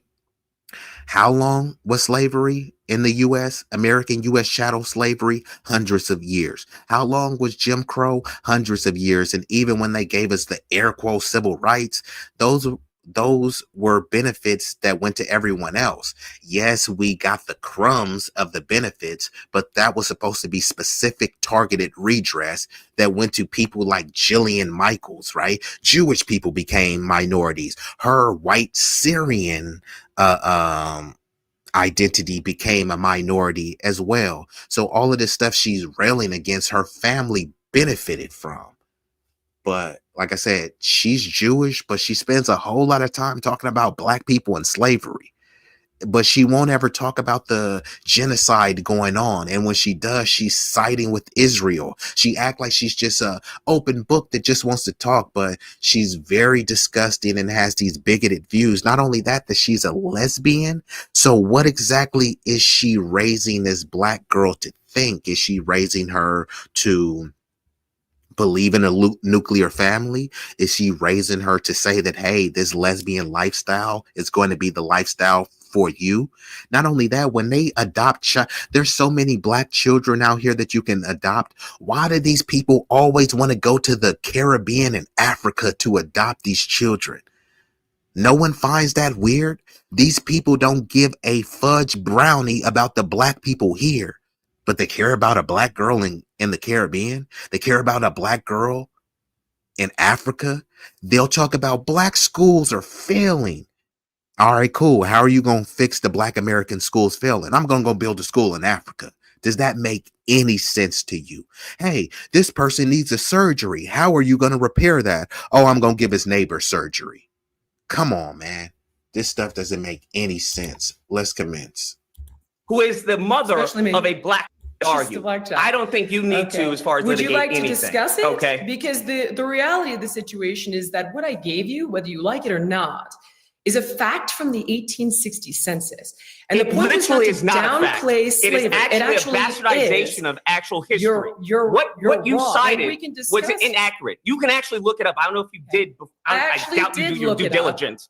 You clearly did not, because in that study that you're citing, in the study that I'm discussing it right now, in the study that you're citing, it takes into account not only the slaves, it takes into account the northern states and the southern states. So to try and implement or to say this all lives matter when it comes to slavery, which is abhorrent and in extreme contradiction to American history, especially in this country as chattel slavery as black Americans, is abhorrent and perverse, especially you, who is the mother of a black child, who she purchased. Right. Other people is my adopt. turn to talk? You purchased. Is it? By all means. How did I? Okay, well, I'm not quite sure what you mean by purchase. She's adopted, and it is illegal. Did you pay? Purchase a child. Did you pay to get that child? No, I paid the adoption agency. It was absolutely to do my free. Study. It was absolutely. Okay, I paid the adoption agency like you. So then there was a process of child. I believe that other people adopt. Adoption agency. Okay, you're wrong, and that's defamation. I'm literally right, as you're saying that you paid. Here we go again with the cancel culture. That's defamation. So what are you going to do? Sue him because he said you purchased it? And she said she paid the adoption agency. She paid for a transaction. A transaction is a purchase. You can spin it another way and frame it another way, just as well as I can frame it as a purchase. Like Lucas is saying, they didn't give you the kid for free, because if you just go down there and say, hey, I'm a humanitarian, I love kids, and I don't want these kids to be without a loving home. So can I adopt this kid? And they're going to be sure, right? Right? You love them for free, but they're not going to give you a kid for free, which means you have to pay. Another word for pay is purchase. What are we talking about here? Let's go. To an adoption You're agency. Literally wrong. And it's this I'm kind literally of hateful, correct. You know what you are. You know what you are, I Lucas. think what's hateful is you downplaying Let me jump in That's here. what I think is Let me jump in I here, didn't actually Lucas. downplay Let me jump in slavery. here, Lucas. That's seems to literally me what you did. Seems to me, Lucas, you've decided to be just as offensive as you want to be. You're now attacking people who adopt children, which is one of the most selfless things that any human being could do, actually. This is literally what the right did to Dave Rubin, is it not? Here, Piers Morgan goes again with the cape. Now, you're attacking adopted people adopt because it's one of the most selfless things. No, like, okay, if it's one of the most selfless things that she can possibly do, right? Because Jillian Michaels tried to act like she's American first, right? Why wouldn't you adopt an American kid first, right?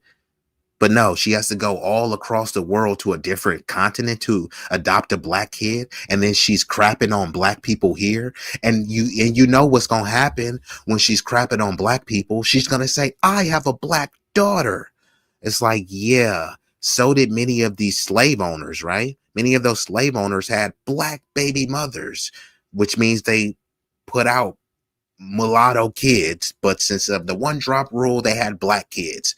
And guess what they did? Some of them raped those black kids as well. So the whole I have a black kid is no different than I have a black friend. And if she's if she has a black kid, how could she teach that black kid who's not from America to really have pride as a black person? See, they like to adopt black kids and then say, I don't see color, but you know that you have a black kid. Why are you calling your kid a black kid if you don't see color? And then they get that black kid and try to tell them that, oh, you can do anything. Don't be a victim and all this stuff. And then when that black kid is being punished because of their skin tone, you know, they're all confused. And like Dr. Neely Fuller and Dr. Francis Cress Wilson said, if you don't understand white supremacy, everything else will confuse you. People like to bring up colorism and all that stuff. All that is just an aspect of white supremacy and colonialism. There is the one big umbrella and there's a bunch of stuff under there. White supremacy, colonialism, colorism, all this stuff. You know, it's they're all branches from the same tree. But let's commence. Fine, but what you're doing is just trying to be as offensive as possible whilst masquerading under this umbrella of, well, everybody else is offensive, so that's why I'm doing it, to expose all the hypocrisy. But Gillian is right. Gillian is right. But actually, you have descended. The way you've just gone after Gillian. You know what, Lucas? The only way we can unify people is for people to understand the harms that they've done. You have targeted Gillian for adopting a child. That is despicable. Let me bring in Riley Gaines. I targeted Jillian for adopting a black child after she downplayed slavery. Berlusconi famously said, I'm condemned to win. Which I think it's contradictory. You attacked her for adopting a child. I mean, let's not misconstrue my words that I'm saying. Oh, I heard your words. Let me bring in Riley. You're misinterpreting. Let me bring in Riley Gaines here. Sure, buddy. Riley, I think she's saying, if I'm not mistaken, she adopted her 13 years ago. So Lucas was saying, okay, she downplayed slavery and then adopted a black child. So she's trying to say, I adopted her 13 years ago. Well, that don't make the statements any better. So you adopted her. It actually makes it worse because you've adopted a black child 13 years ago and you still hold these bigoted views. Know that you're raising a black child every day. Come on now, you're not making it sound any better. But let's try to get to the chat. Sincere says, I felt like they teamed up on Lucas. Of course, that's what Lucas was brought there for them two to pile up on them. It's two white women. It looks like this angry brute of a black man is attacking them. And here comes Piers Morgan, Captain Sava Biznatch with his cape out. But let's get back into the video. You've been waiting patiently. Great rebuttal, Jillian. Okay, can you please let the others speak, please? Okay. I wasn't actually allowed to talk, Lucas, but I'm more than happy actually to have you on my podcast. That's because anything that comes out of your mouth is bad. Here's the victim. I wasn't allowed to talk. Here comes the Karen Michaels coming out. And she's like, oh, we can have you on my podcast. Cool. Like, I don't know if you really want that because, like, you will get intellectually destroyed. But I would love to see that. Sometimes people like to make these invitations out to be like, hey, look, we can throw down, bro. Debate me, bro. Like, you know, they try to have that thing. But then, you know, When it gets smoky, they don't want that smoke. We can discuss all of it. All right, let me bring in If you'd like to come on my podcast, I would be more than happy to give you a that's a platform. different podcast for a different more time. than willing to have discourse. Okay, just you know to what? honor Charlie Kirk, If you're to be willing for honest. discourse, let Riley Gaines speak. Riley, what is your view of what you've been hearing? I mean, honestly, like it makes me feel tearful. Like I have experienced all of the emotions over the past week. It has been to the day 7 days. I think initially starting with total shock and disbelief and honestly confusion. I've been so blessed in my life to not have been surrounded by death much in my family. I haven't lost really anyone close to me. Charlie was a friend, a mentor of mine. He's who ultimately I attribute to giving me my voice, the platform that I have. I attribute that to Turning Point USA, to Charlie Kirk. So to lose a friend like that, like I have gone through all the emotions, but to sit here today and listen to the discussions that we have seen, I think particularly from Lucas, whether it was about the memes that were posted, whether it was about Jillian adopting a Black child. I mean, I am just like in total disbelief, disarray. How have we reached a point where these are the discussions that we're having and on a national stage here? Like we have Democratic elected officials who are celebrating the death of Charlie Kirk, the best and most effective debate. Here they go again with the lies. See, if you're going to say we have Democratic elected officials, and officials is plural, so that means more than one. Why wouldn't you name that? Because we're name dropping everything, right? Charlie Kirk was assassinated. Amazing Lucas said that. Jillian Michaels downplayed slavery. But suddenly when it comes to the Democrats, we have Democratic elected officials. How hard would it have been to name one? Why didn't she say we have Bernie Sanders doing this, or AOC, or Chuck Schumer, or Pelosi? Instead, she just said Democratic elected official. Here goes these buzzwords again. So you're supposed to attack the left and attack the Democrats. Okay, cool. Give me a specific Democrat to attack. But she says Democrats, so you're supposed to attack the whole party in favor of what? Uplifting the right? I would love to know which Democratic elected officials were celebrating. Then I would want to know what exactly that they said. Was it insensitive? Was it derogatory? We don't know because she's not saying who it was exactly. Is Piers Morgan going to press her for details? No, because Piers Morgan is in on the Democrat bashing. And I'm independent, so I don't care about the Democrats or the Republicans. Like I've already said, two cheeks on the same booty. But this is a dereliction of journalism. And this is once again incoherent bimbo babble. Who are the Democratic elected officials? Let's run that back and get back into it. Giving me my voice, the platform that I have. I attribute that to Turning Point USA, to Charlie Kirk. So to lose a friend like that, like I have gone through all the emotions, but to sit here today and listen to the discussions that we have seen, I think particularly from Lucas, whether it was about the memes that were posted, whether it was about Jillian adopting a Black child. I mean, I am just like in total disbelief, disarray. How have we reached a point where these are the discussions that we're having and on a national stage here? Like we have Democratic elected officials who are celebrating the death of Charlie Kirk, the best and most effective debater of our time. All they do is lie. Activist, really. I think You have got to be kidding me. The most effective debater of our time. And when she says our time, what time is she talking about? See, where is Piers Morgan to jump in on that? Because she was just brought on here. Both of them were brought on here to spill this propaganda, that is just extremely asinine and incoherent. Charlie Kirk went to Cambridge and got absolutely annihilated in a debate. He debated Brianna Joy Gray, who Brianna Joy Gray is super intersectional, super a lefty, and he lost that debate.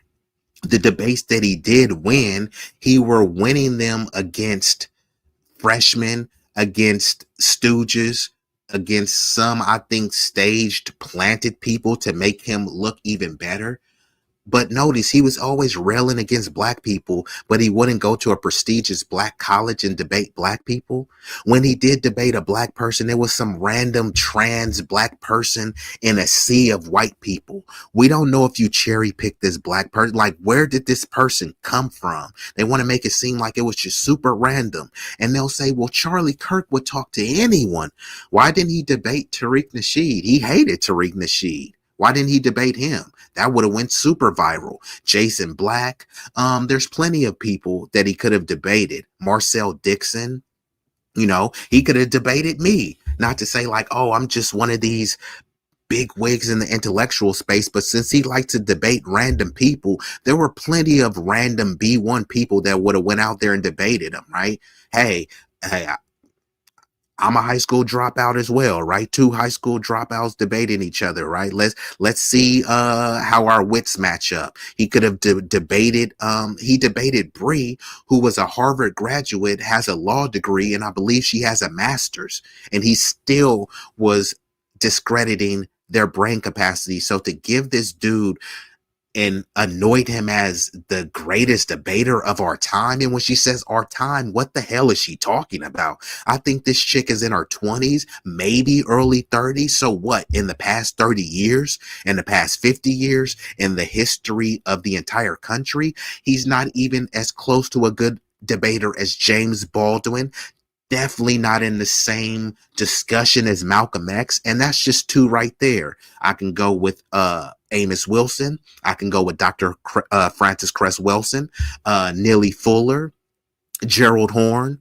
I mean, this just the litany goes on to even try to put this dude. He wouldn't even be in the top 50 when we're talking about prestigious debaters. This dude has canned talking points, and he frames the narrative so that he can get his talking point out, and it sounds like, oh, he owned him, he got wrecked, Charlie Kirk exposes this person. But nah, man, imagine somebody that is a basketball player, and instead of going to the open gym at the college, he likes to go to the YMCA and dominate the YMCA. It's like, bro, you know, it's college and professional players over at the Drew League or over at this league. Why you ain't playing over there? You playing at the YMCA and telling me how you dunked on some old geriatric dude. Like, come on, bro. Like, he shouldn't be given that much praise, man. But let's commence. Debater is really downplaying. That's not true. Ultimately. Here, she's lying. Yes. In what way? What is the lie? Name me one prominent. there. Name me what? Hey, Riley, name me one prominent Democrat that has celebrated the death. And I find it very interesting. You've made a living attacking transgenders. You've made millions of dollars across the country doing that. I didn't if ask you for truly this. care about, if you, I didn't ask listen. for the I'm sorry position you that lost I'm your in. friend. Okay, hold on a second. Yes, you. In this case, you have. You've made millions. Here we go again. I didn't ask for this position that I'm in. Yeah, you kind of did. No one is forcing her to go around the school giving speeches and talking about trans athletes this, trans athletes that. Even if I agree with her on some of this rhetoric, when she's over here trying to say, I didn't ask for this. Yeah, you kind of did, because when people say, hey, do you want to give this public speech? Do you want to accept money on the behalf of saying this speech or doing this public event? She can say no, but instead she says yes. And then she's saying, well, I didn't ask for this. Come on now, you're not a victim. Millions of dollars profiting, going across the country. You've made a lot of money and you've made a name for yourself. Nobody knows who you are. Because whether it was about the memes that were posted, whether it was about Jillian adopting a black child. I mean, I am just like in total disbelief, disarray. How have we reached a point where these are the discussions that we're having, and on a national stage here? Like, we have Democratic elected officials who are selling. And you're right, Sincere. They don't want debate Yvette Carnell. They won't debate Tone Talks. Another one is Irami Osei Frimpong, Sabby Sabs. There was plenty of people that would be like, sure. Tim Black, Phil Scott. It's a lot of people. Terrain Walker, Afro Elite, Black Alpha Network, it's a lot of people out there that would just be licking their chops, clamoring to debate him, Jillian Michaels. Even if you look at Jason Black, he loves for people to call in. As soon as you disagree with him, he dropped the link. Hey, you have been instructed. You have been summoned to call in. Tariq, he's out there in the space with people that hate his guts and disagree with him all the time. Meanwhile, they set up a controlled environment to have these staged debates. Like, nah, won't you go into the lion's den? They make it seem like he was going into the lion's den, but all he was going was debate mainly non-black, predominantly white people, that there was no threat of violence, you know, to even think about. All it was just yelling back and forth. It was just content. That's really all it was. So I don't know where the whole courage and, you know, making him seem like he was a veteran and he really fought and bled for this country. No, he talked for this country, and he talked for a specific segment of this country, which was white people. We don't need to deify him or make him anything more than what he was, which was a content creator. That's all he was. A highly acclaimed one, but a content creator nonetheless. Celebrating the death of Charlie Kirk, the best and most effective, not true, debater of our time. All they do is lie. Activist, really. I think debater is really down. And I would love to see them give Asada Shakur, but Asada Shakur, no, they want her head on a pike, so she'll never get a day. So it's up to us to acknowledge and honor her contributions. Hey, they ain't gonna make a day, so we gonna take a day. Let's commence. That's not true. Pierce, she's lying. Yes. In what way? What is the lie? Name me one prominent. there? Name me what? Hey, Riley, name me one prominent Democrat that has celebrated the death. And I find it very interesting. You've made a living attacking transgenders. You've made millions of dollars. See, right there, he should have paused. Name me one Democratic official that is celebrating the death. Instead, he's about to go on this tirade, which, hey, more power to you. But you got to nail these people on their false claims and flat out lies. Name one Democratic official who has celebrated.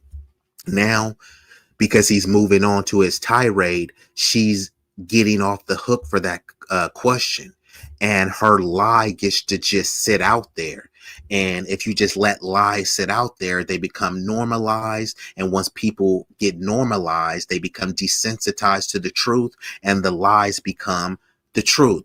Like I was telling my bro the other day, if somebody goes on the block and tells everybody on the block that you a snitch, even though you didn't snitch, guess what you're going to be? A snitch? Because if you don't contest what's being said, people gonna be like, yeah, man, he must be snitching, because why he ain't say nothing. If you come out hard, they're gonna be like, yeah, man, he is snitching, because look how vehement he is in the defense, man. Only a snitch would do that. So I mean, you damned if you do, damned if you don't. So you might as well say it proudly, boldly, with your chest. But he let her off the hook here. She can't name one Democratic official. So yeah, he should have nailed her down with that question. But let's get back into it. Name me one prominent. Name me what? Hey, Riley, name me one prominent Democrat that has celebrated the death. And I find it very interesting. You've made a living attacking transgenders. You've made millions of dollars across the country doing that. I didn't ask for this. If you truly care about, I didn't listen. I'm sorry you lost your friend. Okay, hold on a second. Yes, in this case, you've made millions of dollars profiting, going across the country. You've made a lot of money and you've made a name for yourself. Nobody knows who you are as a college swimmer unless you're attacking transgenders. Now, if you care about children, then why have you not criticized Donald Trump? If you care about children and women, then why have you not gone after Donald Trump for not bringing out the Epstein files? If you care about children, why don't you talk about gun? Look at the deflection. What is he saying that's crazy? She's laughing and giggling. This is crazy. But see, if you're saying this is crazy, what exactly is crazy? But nobody is going to ask them to elaborate. It's just, this is crazy. So because she said it's crazy, it's crazy. And now instead of addressing what he said, we're focused on how crazy it was, but you didn't specify what was crazy about his rant. These are supposedly the high IQs. Are you kidding me? Control. I'm happy that transgender is out of that volleyball tournament. Okay. But there's more important things that we should be talking about. And you've profited off of attacking transgenders with your hatred towards transgender people. Nobody knows who you are as a college swimmer. People know who you are because you go around the country attacking transgenders, Riley. That's who you are. Actually, what she's done, Brian, very heroically, in my opinion, is she's gone around the country defending women's rights to fairness, equality, and safety. Something that I'm very surprised to hear that you on the left do not wholeheartedly endorse. Here comes Captain Sava his no again. Piers Morgan, bruh, put the cape down. Nobody, it's like she could fend for herself. Nobody needs you to come in here and save her. And here he goes. She was heroic for going around the country and talking to people. Are you kidding me? So if Tariq goes around the country doing rallies for reparations and talking to people, not heroic. If Yvette Carnell or whoever, whatever pundit, public figure that you like, if they go around organizing, nothing heroic about that. If they're debating people who are definitely opposed to whatever their viewpoint is, that's not heroic. But Riley Gaines is going around the country to rail against trans athletes, like for reals. When y'all go in the voting booth, are y'all really like, man, the reason why I'm voting is because they trying to have trans bathrooms and I ain't trying to have that. Like, I'm not saying that you agree with it or disagree with it. Maybe, you know, people could have their qualms one way or the other. But when people are thinking about kitchen table issues, where they're thinking about interest rates, the price of gas, what do they try to say? The price of milk and eggs, the price of your kids' college tuition, the price of all sorts of insurance, car insurance, life insurance, having health care for your family. I just listed off a bunch of things, and guess what I didn't list off? Trans bathrooms, trans people competing in sports. Okay, cool. You got a beautiful daughter and she's a swimmer, right? I wouldn't want some buffed out dude who was just a failure as a guy and now he's a trans person and now he's competing against women. I would be against that. But to try to act like that is the number one issue that people are facing, and to act like it is as widespread as they're mentioning, right? Look at the percentage of the trans population. Look at the percentage of trans athletes. Look at the percentage of trans athletes competing with women or vice versa. The number is very minuscule. So since that number is minuscule and we have more pressing issues, I'm going to focus on the more urgent pressing issues. Right now, if they ban all trans people from sports and they ban all trans bathrooms, what does that do to help the dilapidated buildings in your neighborhood? What does that do to help your schools that your kids are going to that are underfunded? What does that do to help the interest rates? How does that lower gas? So yeah, you can rail against trans people, trans this, but what is it truly doing for you outside of some content that you probably ain't getting no views on? Let's commence. And agree with. Pierce, let me respond to what you just said. Sure. If in fact Riley Gaines, by the way, Pierce, I've had this conversation on your show about transgenders. Yeah. I don't think transgender women should be competing with women on the So playing you field. agree with her? However, I do. But here's my problem with Riley. What are you she talking doesn't about? talk about the. Let me explain. She doesn't talk about the non-release of the Epstein files and real victims of sexual abuse. She doesn't criticize Donald Trump. She doesn't talk about how flags weren't at half-mast after children are massacred in schools. Do you she talk only about? Okay, let me ask about you. transgender. Let me ask you. Do you talk? It's so funny because hang on. All right, let me get to some of the comments. And Sincere says, and Candace Owens, oh, but back to Sunlight. Facts, we make our own day. Yeah, we ain't waiting for them to make a day. We gonna take a day. And Sincere and Candace Owens hasn't brought her ass out here talking about Jimmy Kimmel regarding censorship, freedom of speech, amendments, and fascism. Candace, who I call Kundish, she's over here crashing out because Charlie Kirk was her best friend and all this other type of stuff. But you have to question Candace Owens is the quintessential bed wench. She's not a bed wench just because she has a white zaddy, only because she praises whiteness and holds that above blackness. Not only that, she has this obsession with Nigerian culture, but she didn't want to like marry a Nigerian.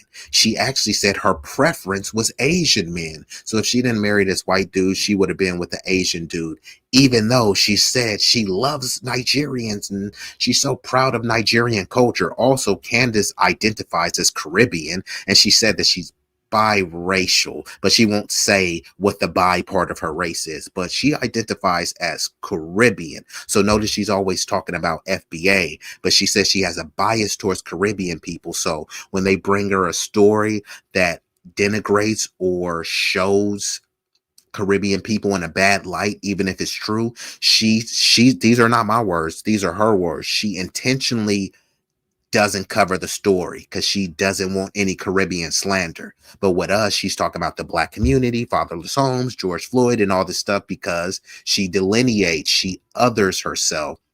And now, before we would just say, oh my God, how could you say that? We'd be appalled. Now we just keep in that same energy. We delineating too, and we're saying you're not like us. And now people are saying, well, you're divisive. Yeah, we just doing what other people have always done.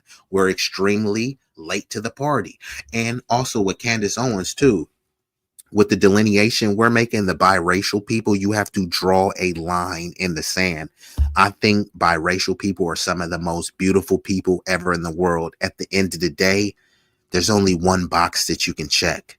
And whatever box you check, that is your team. It doesn't mean that you can't collaborate with other teams. It doesn't mean that we can't come together and form Voltron, or kind of like Captain Planet, right? They got the fire, the water, but they come together and form Captain Planet, right? Just like us. Separate, we come together and form the United States, right? But we can't come together with you having this dual allegiance and this racial ambiguity, because sometimes people will say, I'm Black and Mexican, I'm Afro-Latino. When you hear someone say that they're Afro-Latino, what they're saying is that they're Latino or Hispanic, which is not a race.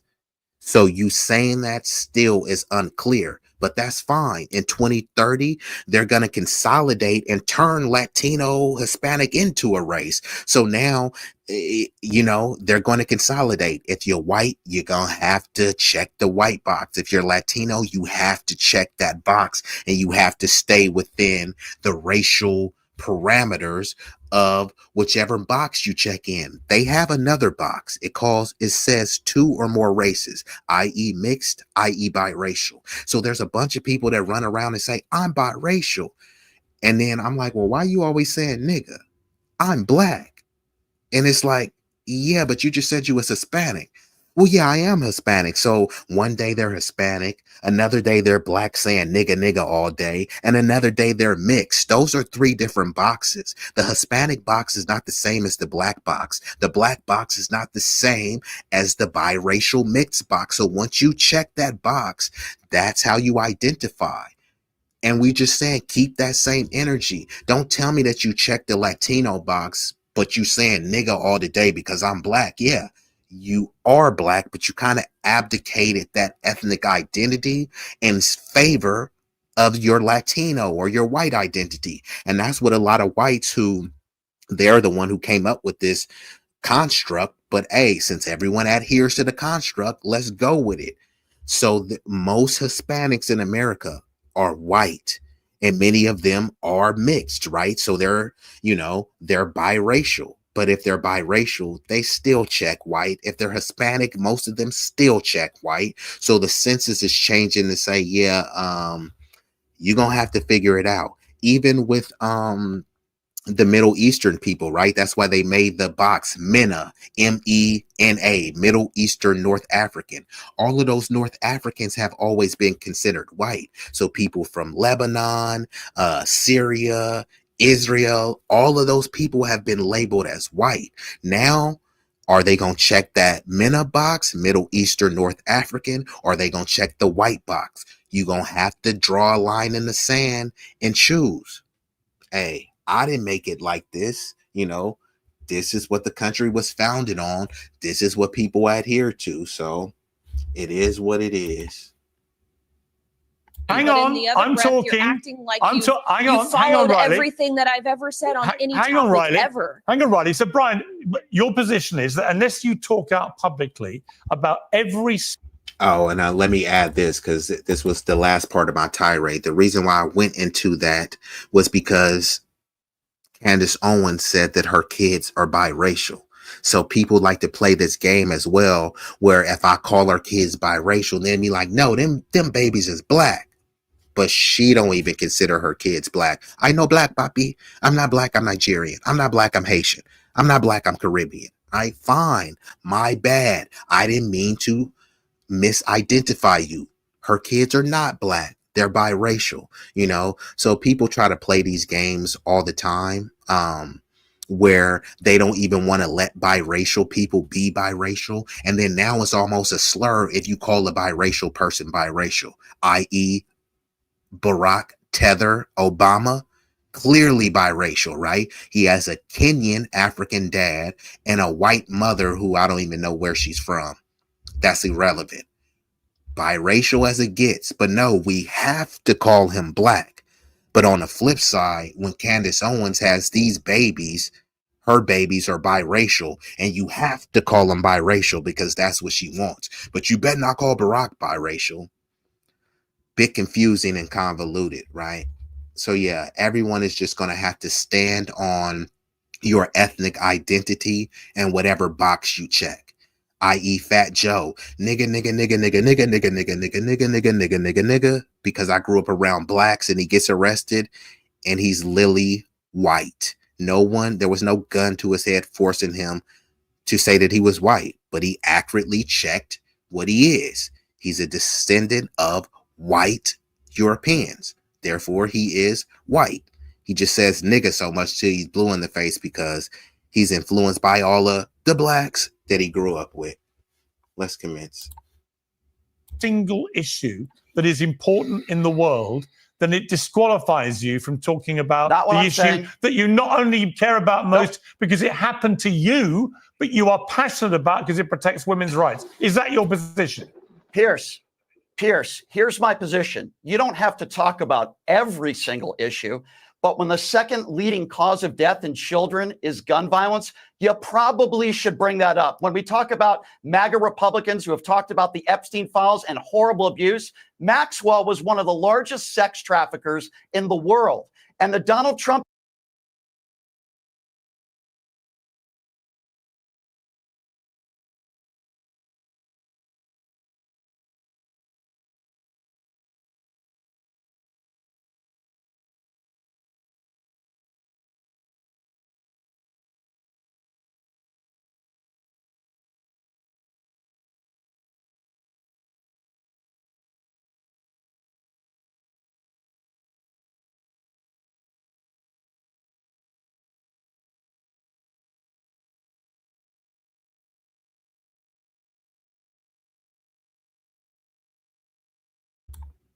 Oh, my bad. I was muted, y'all. My bad.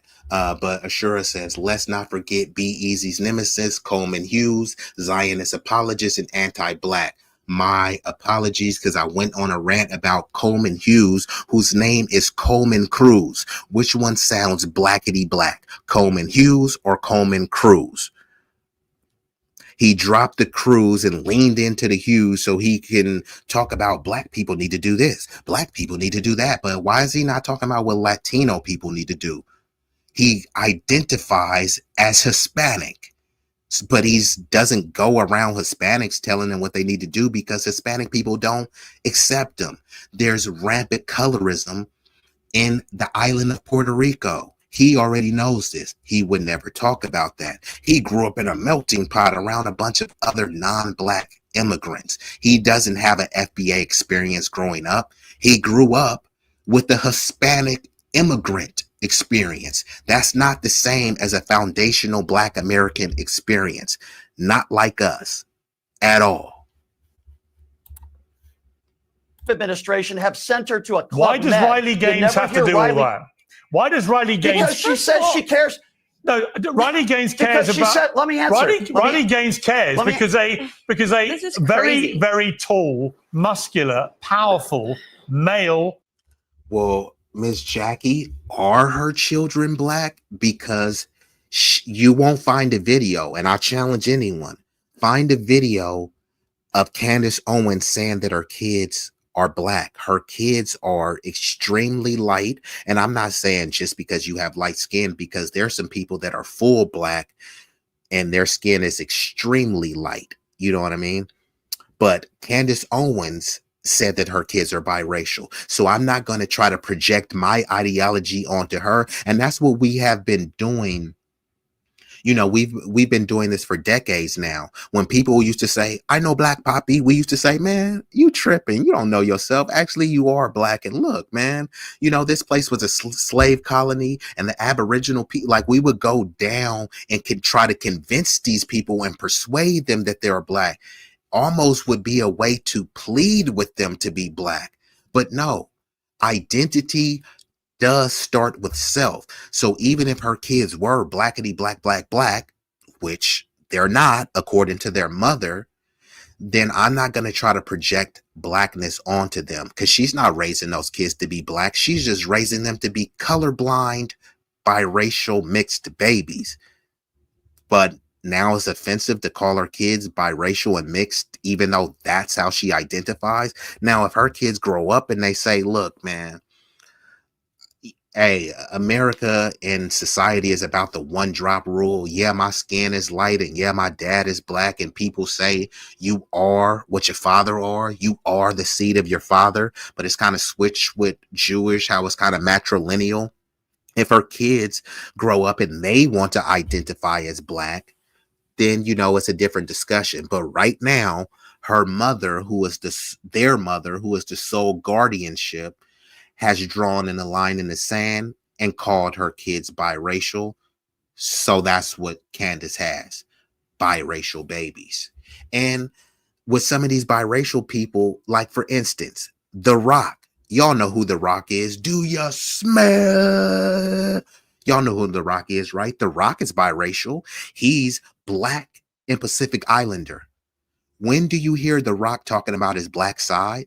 He never talks about his black side. When he even leans into anything, it's all on Islander. It's all on Pacific Islander. It's all about his Samoan heritage. He's proud of his Samoan heritage. He doesn't mention anything about being black. You hear other people calling The Rock black.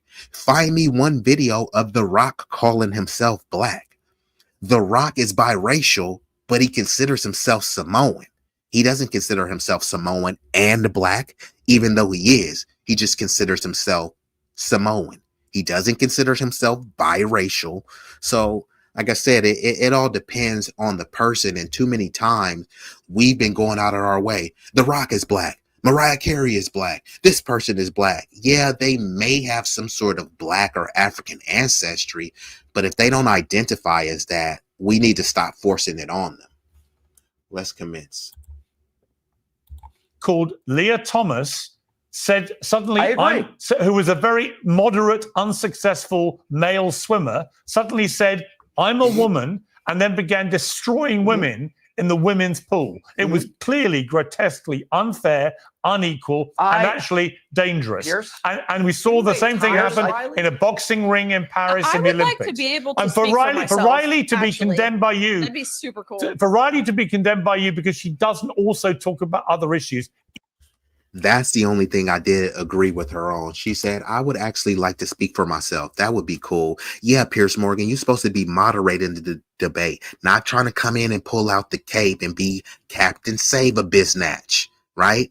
She wants to speak for herself. She's literally there. He could have reset the room and let her go on her harangue. Instead, he's trying to be like this British savior for some chicks that didn't even ask him to be.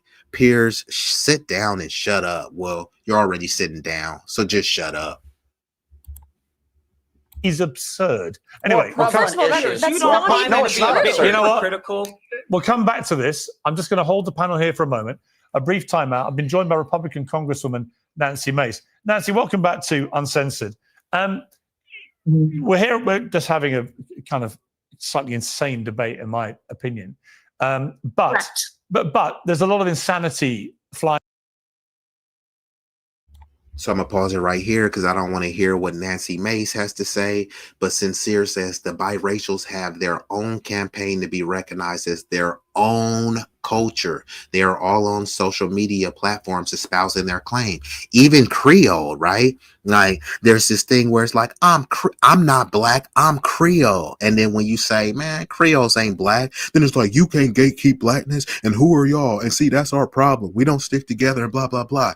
Even the concept of a Creole was created to not be black. They were created to be a buffer class to where they say, hey, you're not white, even though you have a white family member or ancestor, and you're not black, even though you have a white family member or ancestor. You're something in between, and we're going to use you as a wedge or a buffer to be in between the blacks, the darkies, right?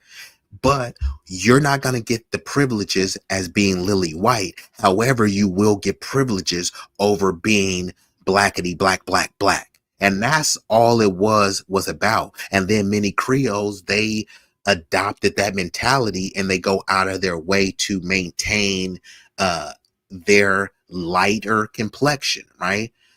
So show me a group of dark Creoles.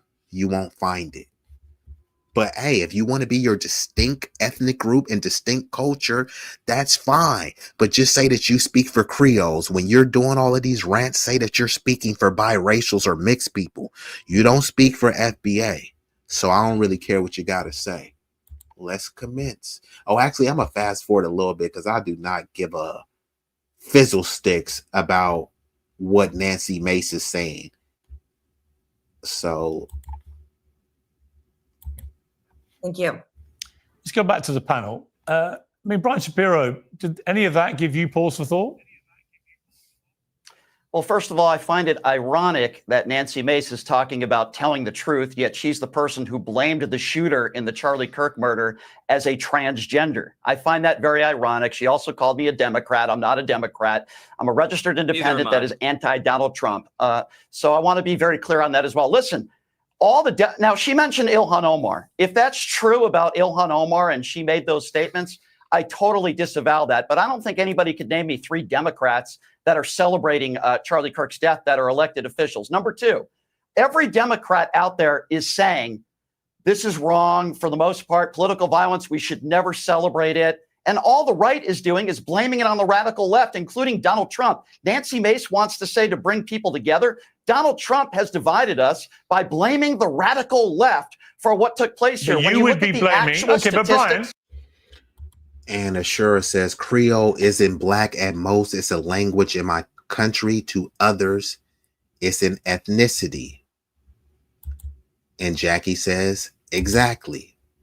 I identify as Black Haitian, not Creole. No. And this is why I said it gets confusing and convoluted because it's all depend on who you talk to. What is their level of knowledge?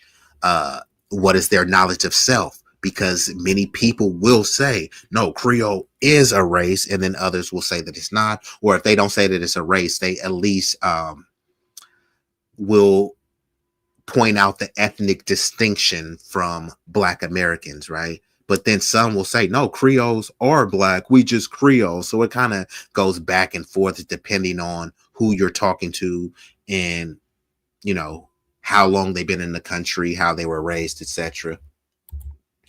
And Braxton says, I'm from Louisiana. I know both Creole, mulatto, and Cajun. So yeah, those, and they all consider themselves distinct groups. Like, what is the difference between a mulatto person and a Creole person? What is the difference between a Cajun person and a Creole person, right? It could be splitting hairs, but if you talk to all 3 of them, they are all distinct groups. So all these other groups understand this. It's just when FBA say, hey, look, man, I love my Haitian brothers. I'm not Haitian. I love my brothers from Senegal, from Congo, from Sudan, from Chad, Morocco. You can just go down the list. That doesn't make us all the same. Could we all build together? Could we do something that benefits each and every one of us? Yes, that doesn't make them the same. You can build a zoo that benefits leopards, tigers, cheetahs, panthers, and tigers, because they're all grouped together as cats, and you built a facility that helps them thrive, doesn't suddenly mean that they're the same species. Just doesn't. But let's get back into it. Oh, damn, my bad. I fast forwarded a little bit too much, so here we go. Les Schwab changed the tire game more than 70 years. God dang, Piers Morgan with all these ads, bruh. On Omar, and she made those statements. I totally disavow that, but I don't think anybody could name me 3 Democrats that are celebrating Charlie Kirk's death that are elected officials. Number 2, every Democrat out there is saying this is wrong for the most part, political violence, we should never celebrate it. And all the right is doing is blaming it on the radical left, including Donald Trump. Nancy Mace wants to say to bring people together. Donald Trump has divided us by blaming the radical left for what took place here. But when you would look be at the blaming. actual Okay, but statistics, Brian, be honest. If it was the other way around, and the investigators said publicly, as they have, as has the governor of Utah, that all the evidence points. And shout out to Jackie. They continue to blame Donald Trump, but ignorance is bliss. If people see the issues and don't deal with them, it makes them just as complacent. And that's the point that I was making earlier when she was saying only 2% of white people owned slaves in America, which was a lie, but let's just say it was true. If you guys are not doing anything to combat this hateful and harmful ideology, then yeah, you're not only complacent, you're complicit. So we have to start calling these people out as well. They keep trying to blame the woke left. Okay, cool. Let's just say it was the woke left. What is the woke right doing to rectify the harm that the woke left has caused? They're not doing anything. Okay, the woke left is killing people, so you're going to make a podcast about it? Does that make any sense? How does that change anything? The woke left is so violent. Okay, what are you doing about it? I'm making more content. Okay, but yeah, if they're that violent and really out there causing this much destruction, despair, and mayhem in the streets, how was you making endless content and just having random panelists on there? What is that doing to stop any of the violence going on? Not a damn thing.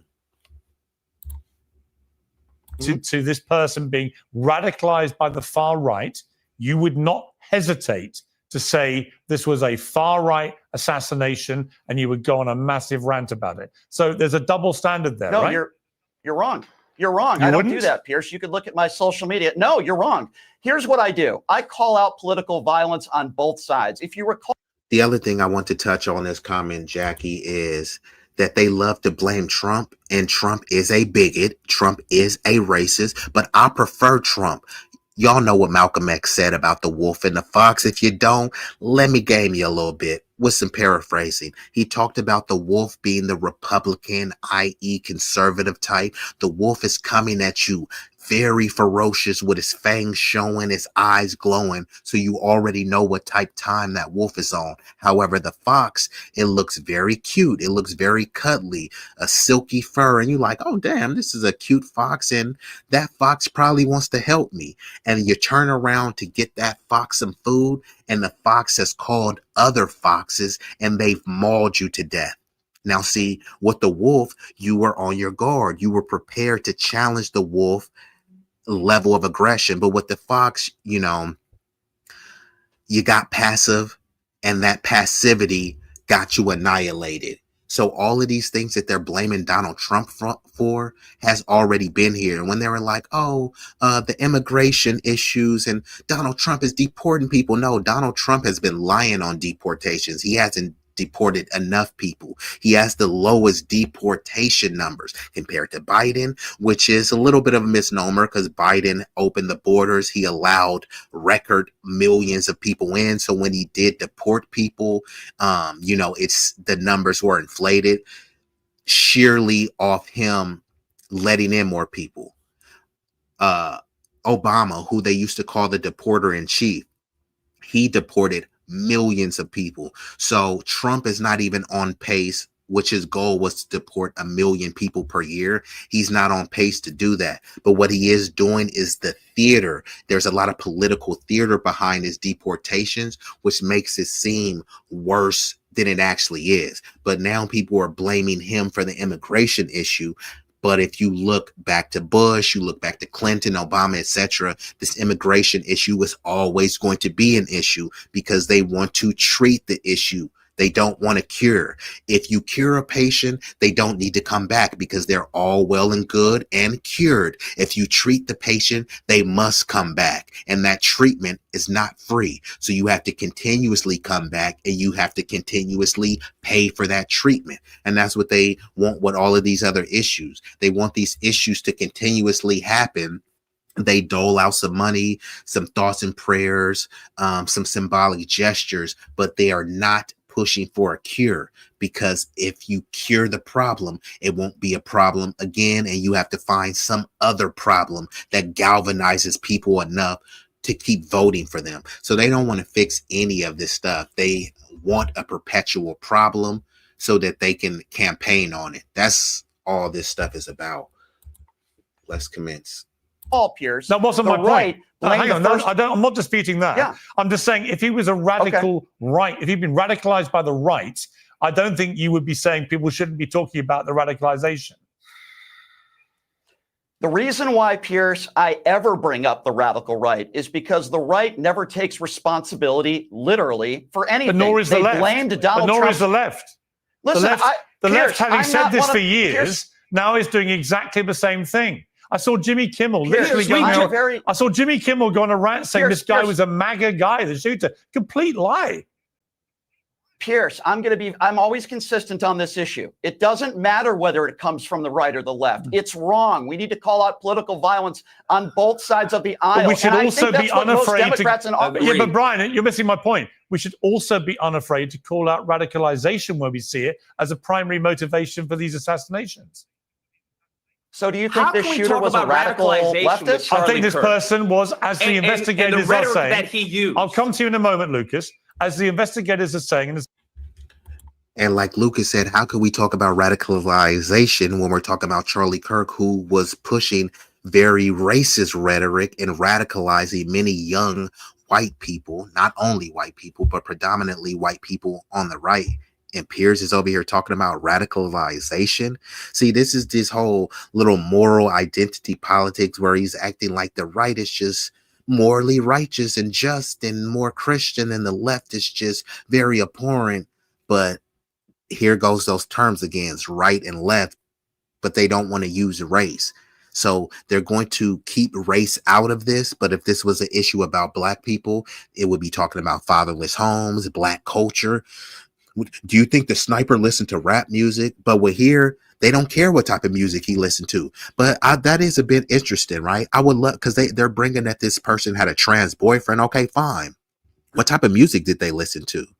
See, because when there's drive-bys in Chicago, it's like, see, that dang old rap music. Okay, fine. We can't hold you. Maybe they were listening to NBA Youngboy or Chief Keef or Lil Durk before they did that drive-by. What was the sniper listening to? What was the sniper's music interest? What type of shows did the sniper like? See, we don't want to ask these questions. Fine, you don't want to ask him about him. What type of music did his dad listen to? We know that his dad was a MAGA Trumper. Did his dad support open borders? How did his dad feel about black people?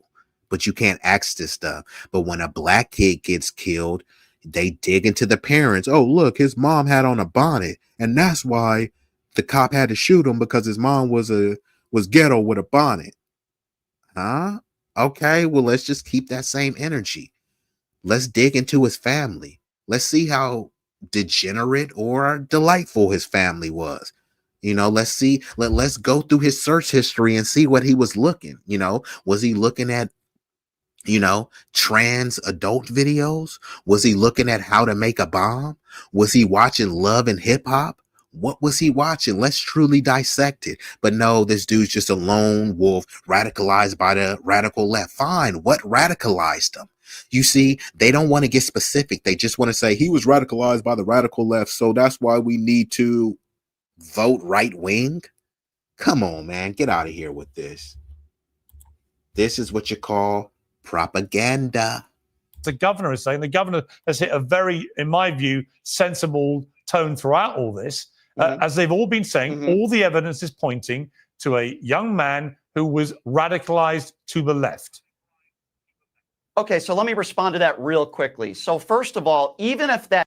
Yeah, I'm sure he did listen to Kanye West. They listened to that, how Hitler?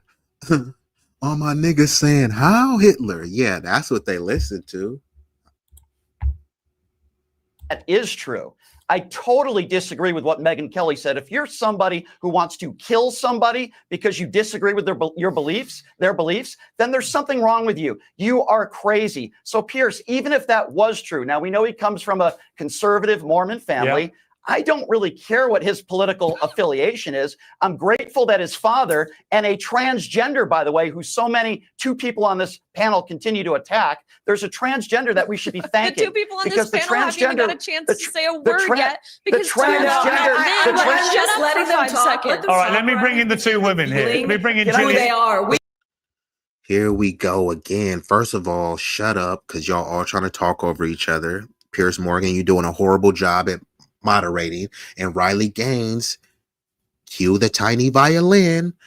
I gotta get my tiny violin gif up here, but she's saying the women haven't been able to speak because the two men, this is identity politics right here, right? Because if it was two women on the panel over talking to each other, she wouldn't kind of make it this gender war-ish thing.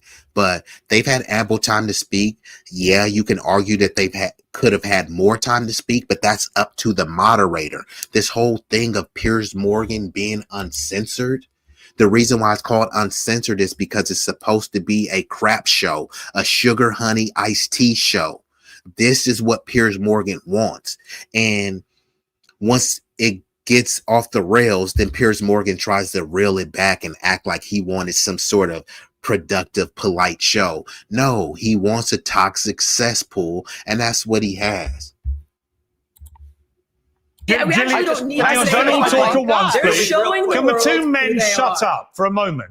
Gillian. There are so many lies here. I don't know which to tackle first. Here goes Piers again. Captain Save-A-Floozy. Would the men shut up and let the women talk? Shut up, you cruel, angry men, you misogynists, you patriarchs. Come on, Piers Morgan, stop with the act, bro. You're not Superman. You're not Captain America. You're not Captain Britain. You're not Aquaman. You are just a political stooge, a pundit. We get it, bruh.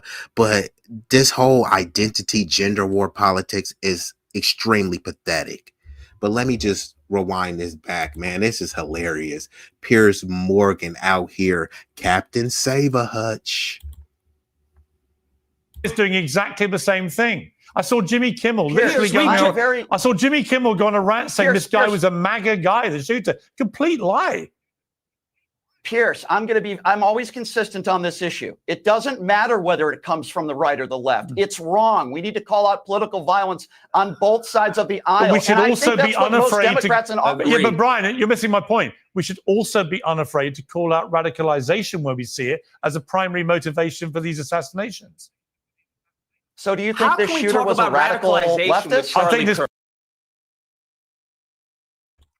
So Piers Morgan doesn't know what the primary motivation is. He's speculating, and he will say, oh, well, reports said this, but they won't get to how they confirm these reports. So even the reports are a lot of assumptions, a lot of speculation, bloviating, but it's not a lot of facts. And to me, maybe this dude did do it, but it does have Patsy written all over it. Person was, as the investigators are saying, that he used. I'll come to you in a moment, Lucas. as the investigators are saying, and as the governor is saying, the governor has hit a very, in my view, sensible tone throughout all this. As they've all been saying, all the evidence is pointing to a young man who was radicalized to the left. Okay, so let me respond to that real quickly. So first of all, even if that is true, I totally disagree with what Megyn Kelly said. If you're somebody who wants to kill somebody because you disagree with their beliefs, then there's something wrong with you. You are crazy. So Pierce, even if that was true, now we know he comes from a conservative Mormon family. Yeah. I don't really care what his political affiliation is. I'm grateful that his father, and a transgender, by the way, who two people on this panel continue to attack, there's a transgender that we should be thanking. The two people on this panel haven't even got a chance to say a word yet. Because I'm just letting them talk. All right, let me bring in the two women here. Let me bring in who Jillian. they are. We actually don't need hang to on, say don't all anything. talk at once, They're please. showing the Can the world two who men they shut are. up for a moment? Jillian.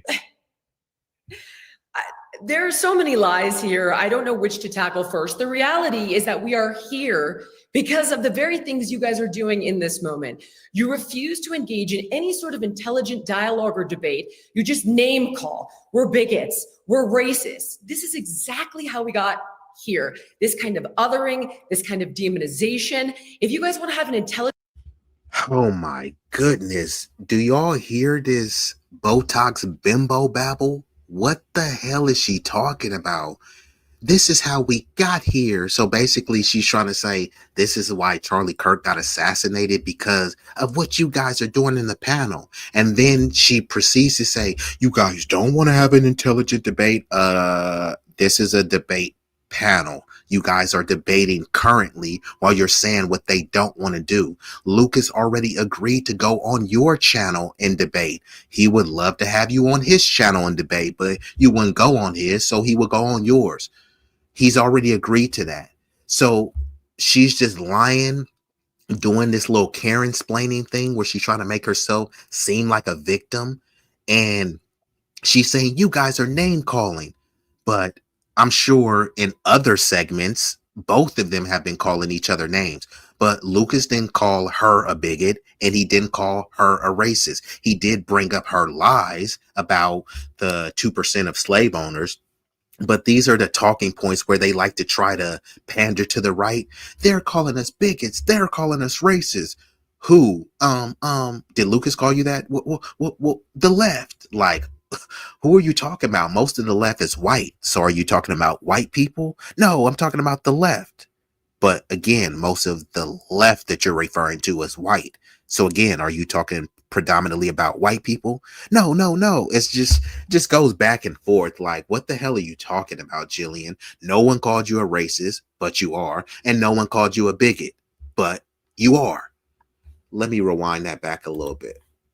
Talk at once, They're please. showing the Can the world two who men they shut are. up for a moment? Jillian. There are so many lies here. I don't know which to tackle first. The reality is that we are here because of the very things you guys are doing in this moment. You refuse to engage in any sort of intelligent dialogue or debate. You just name call. We're bigots. We're racist. This is exactly how we got here. This kind of othering, this kind of demonization. If you guys want to have an intelligent conversation about something that I have said, something that Riley has said, or something that Charlie has said, I'm absolutely here for it. But in this moment, you are very clearly showing the world that you are an integral part of this problem. And it's irrelevant what side of the aisle you're on. How do people listen to this? You are an integral part of this problem. What problem is she referring to? Is she referring to the woke radical left? Is she talking back about the Charlie Kirk assassination?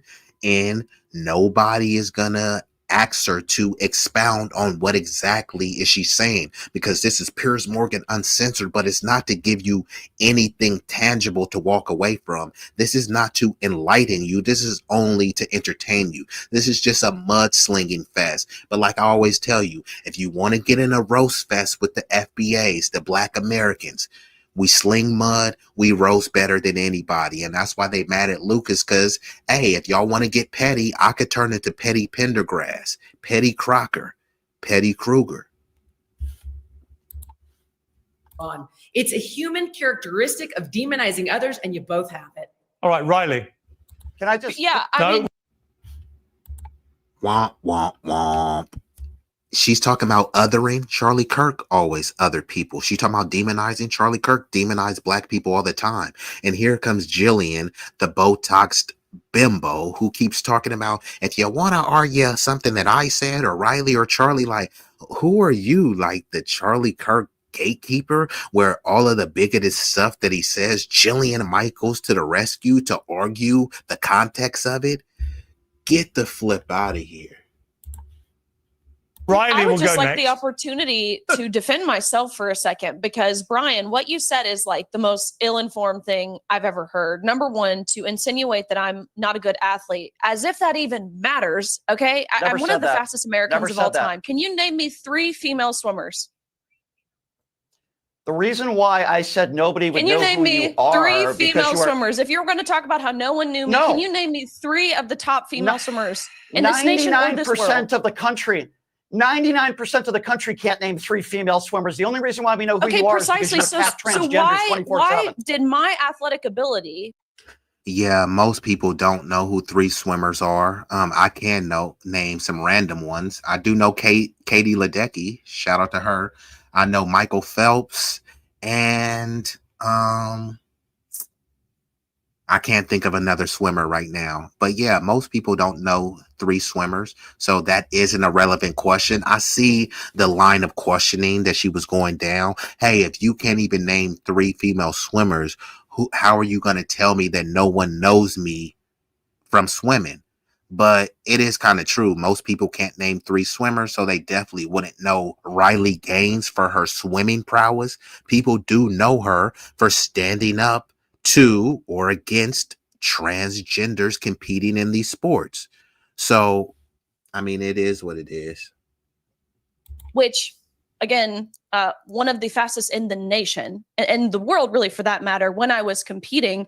Why did that have anything to do with anything? Are you saying only the best female athletes, only the best of the best, only those who are winning Olympic gold medals? Yeah, like Red 6 says, I only know Katie Ledecky. Katie Ledecky is a monster in the pool. And I think she's getting up there in age, and she's still out there beating the youngsters. So salute to Katie Ledecky, a American swimming legend. And Big Rig is still rocking in the building. And Ashura says, wait a minute, why didn't she answer his question about naming a politician who mocked Kirk's death? And that's what I was saying, Ashura. The dude didn't nail her down on that. His name is something Shapiro, I think Josh Shapiro or something. That would have been the ultimate gotcha moment. But see, she's trying to nail him down. Who are 3 swimmers? Name 3 swimmers. Name 3 swimmers. But she didn't name any of the Democratic elected officials that she said was celebrating Charlie Kirk's death. But she wants him to randomly name 3 swimmers. And let's just say that he did rattle off 3 swimmer names. What would that have done for the conversation? It wouldn't have provided any value to the conversation. It just was this gotcha moment where she knows most people don't know 3 swimmers. So it's like, see, you don't even know the 3 swimmers. Yeah, I don't know 3 swimmers, and nobody knows you. They only know you because of your air quote women's advocacy against trans. That's the only reason why people know. And then you want to say, well, I didn't choose this. Okay, well, people chose it for you, and you could have said no, but you made a choice and said yes. So yeah, you did choose this. Deserve fairness. Is that what you're saying? Make it clear to me, No, please. what I'm saying is, okay, perfect. Okay, so I'm going to continue on now. And I'm gonna, to say that I have not been a voice so for you don't the want me to, Epstein so you don't want me to victims respond is ridiculous. to your question. And here comes another ad from Piers Morgan. Like, golly, bruh. Piers Morgan got, man, more ads than a thirsty person on Facebook.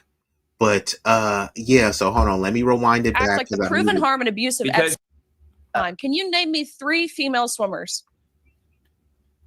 The reason why I said nobody would Can you know name who me you are 3 because female you are swimmers? If you were going to talk about how no one knew me, No. can you name me 3 of the top female swimmers in this nation or this world? 99% of the country. 99% of the country can't name 3 female swimmers. The only reason why we know who Okay, you are precisely. is because you're So transgender why 24/7. did my athletic ability, which again, one of the fastest in the nation and the world, really, for that matter, when I was competing, why did that have anything to do with anything? Are you saying only the best female athletes, only the best of the best, only those who are winning Olympic gold medals deserve fairness? Is that what you're saying? Make it clear to me, please. What I'm saying. That was a straw man. He didn't say that. So here's the thing where she wants to try to flip this into a victimhood. And all he said, which was a fact, is that she may have been a great swimmer, phenomenal swimmer, but unfortunately people don't know her for her swimming. People know her for railing against trans athletes. You can say that her position and perspective is right on that, but that's what people know her from. If y'all know, okay, the people that know her, what college did she go to? Since she thinks people know her so much about her swimming, could anyone in the chat tell me what college she went to without Googling? They don't know, but people know that she was at Turning Point USA and other venues speaking against trans athletes. That's what you're known for. Like, come on now, like, let's not play these games. Okay, perfect. Okay, so I'm going to continue on now. Then she asked him a question and said, okay, perfect. I'm going to continue on now. How are you going to ask me a question in the middle of my explanation? You say, I'm going to move on now. That's rude, disrespectful, and disingenuous. Just say that you're looking for a gotcha moment and to own the guys, right? Because that's all this is about, owning the guys. Don't act like you're trying to have a substantive conversation that Jillian Karen Michaels was arguing about. Let's rewind it slightly back. World that you are an integral part of this problem, and it's irrelevant what side of the aisle you're on. Make it clear to me, please. What I'm saying is, okay, perfect. Okay, so I'm going to continue on now. To say that I have not been a voice for the Epstein victims is respond ridiculous. To your question. This is a recent tweet that I put out that I got a lot of flack for. I said, I serve Christ, not a politician. That Why being won't said, Donald Trump release the Epstein files? We are going to act like the proven harm and abuse of because Epstein he's in them. Cause never happened. His victims deserve so much better than that. There is no line to walk when it comes to sex trafficking. Uh-oh, Ben Shapiro going for the jugular.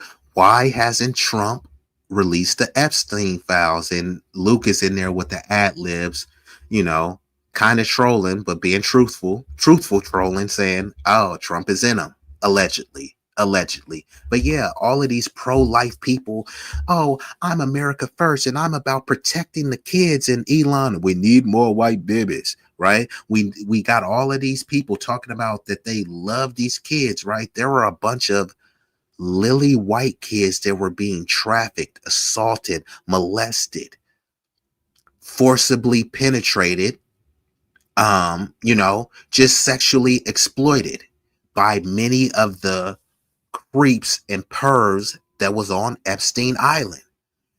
It would behoove all of us to be pushing for the government to release as many of the files as possible. And I'm not talking about the redacted files, because they'll release thousands of files and then you read the file and it's like, there's no meat and potatoes here because everything is blacked out and redacted.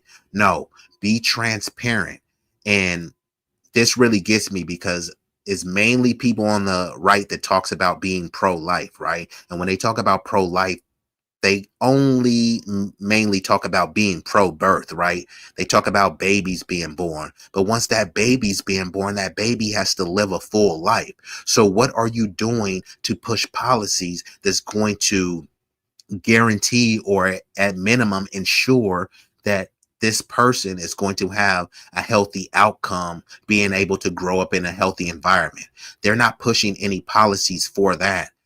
And they're not pushing to release the Epstein file so we can figure out what happened to these poor, helpless children. Most likely, the bulk of them we know were predominantly white teenage girls. Where's the pro-life outrage? Instead, they keep talking about George Floyd.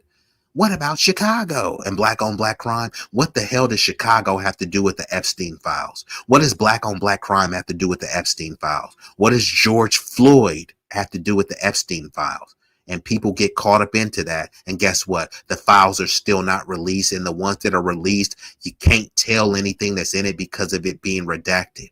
This is Trump lying through his teeth. I never believed him, but many of y'all MAGA nut jobs believe that he's gonna eliminate the deep state and drain the swamp. No, Trump is part of the swamp. He's the swampiest monster that you can think of. And somebody is still puppeteering him and putting a battery in his back. He's not the most powerful man. He's the most powerful figurehead. Let's commence. Especially of children. So to slander Riley, may I me ask you a question? and say that I have not been a voice for the Epstein victims is ridiculous. Okay, I have been a voice for the Riley, may women I ask in you a Muslim question? countries, in Afghanistan, in Yemen. Here we go again. I've been a voice for Muslim women. I've been a voice. Okay, well, be a voice to push Donald Trump to release the file. See, this is more of these symbolic gestures and symbolic nothing burgers where people will try to say, during the George Floyd riots, I posted BLM and I bought a BLM shirt and I went to a school and gave a speech in favor of BLM. So therefore, I'm a champion in the black community. No, like you just going around talking and saying something positively. Me right now, I think there should be a ceasefire. The genocide should stop and there should be a Marshall Plan and give Palestinians reparations so that they can rebuild and that they can have their ethnic and cultural sovereignty in Palestine, in Gaza. That's what I support. And I support policy that will help do that. I support legislation that will help facilitate this, not just flowery words, not thoughts and prayers. So this is what people like Riley Gaines like to do. They like to go around and say, hey, you Muslim women are being mistreated under Sharia law. I think that's wrong. And, I want to advocate on your behalf. And all it is amounts to is her being paid, and it's more flowery, empty rhetoric. There's no action behind it. It's just words. She's not taking any actions. The only action she takes is her getting a check and then going to the bank and cashing it for talking about something that someone else has already talked about much more eloquently and fluent than her. But hey, let's give Riley a pat on the back for talking. Let's commence.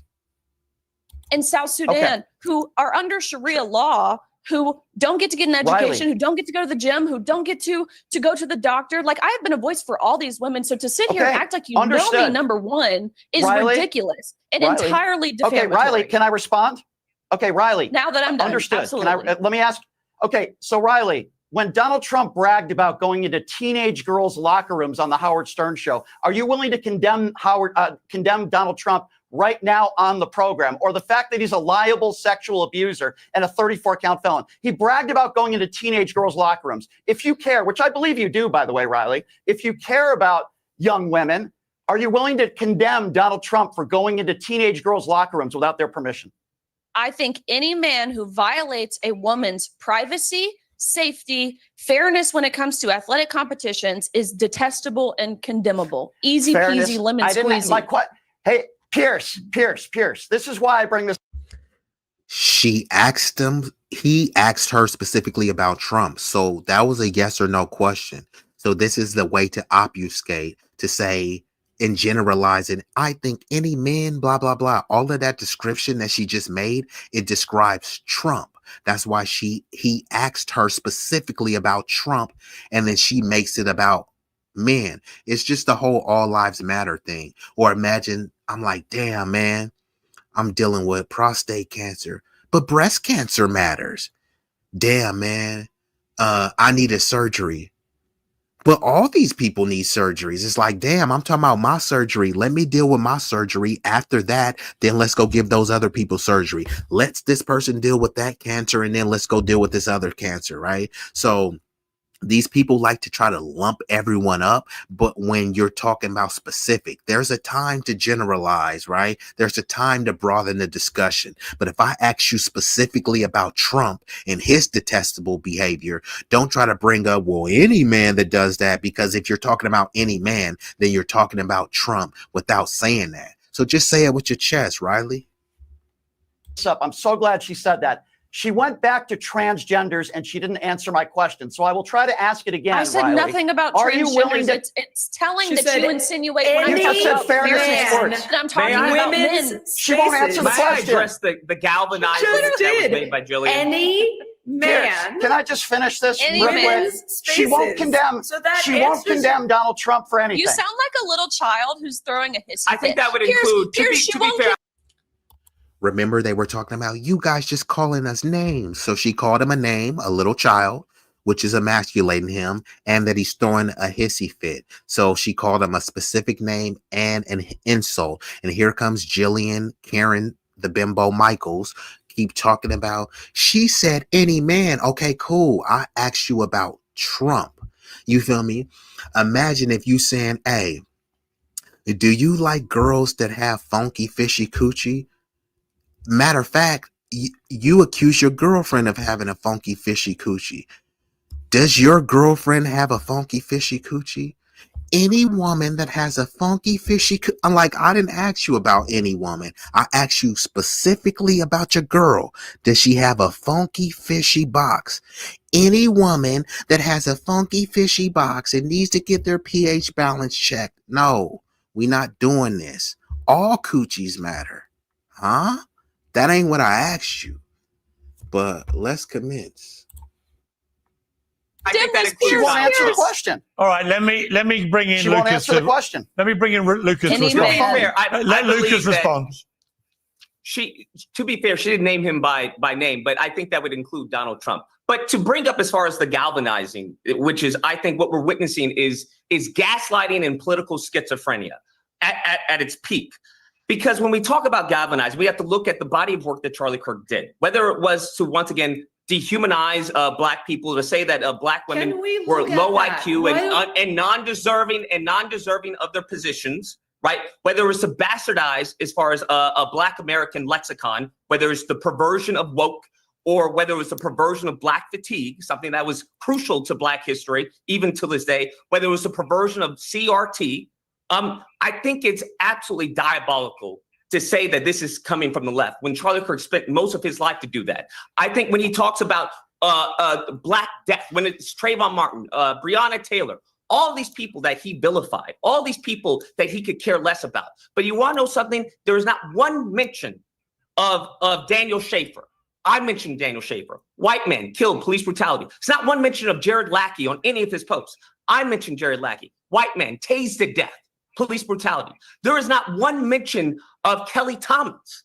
There is not one mention of Ryan Whitaker, killed, shot in the back, white man, because he was playing video games too loud. So to say that they care about, police brutality, they care that it's not galvanizing. They are galvanizing. Charlie Kirk and other people like him are galvanizing their audience to, ironically, to promote a white victimhood complex on a certain group of white individuals who feel disassociated with society currently. All right, Brian, hold fire. Same thing that they argued that was happening to Black people. They are now prophetizing. I just want to ask Jillian. Got him. Piers was trying to get him up out of there. Yeah, Lucas, shut up, nigga. You made your point. But yeah, where was the lie? Where was the lie? Major point. Brian, I just want to ask Jillian a question, I'm going to come back to you in one moment. We're going to bring in another guest now, Jeffree Star, who's a cosmetics influencer. Thank you very much indeed for joining me, Jeff. Where does Piers find these people? Are you kidding me? Jeffree Star, and shout out to Sincere, because she said that Too Short had Jeffree Star in the video. I don't know what video that is. So if you're still in the chat, Sincere, could you let me know? Or if anyone knows what video Jeffree Star was in.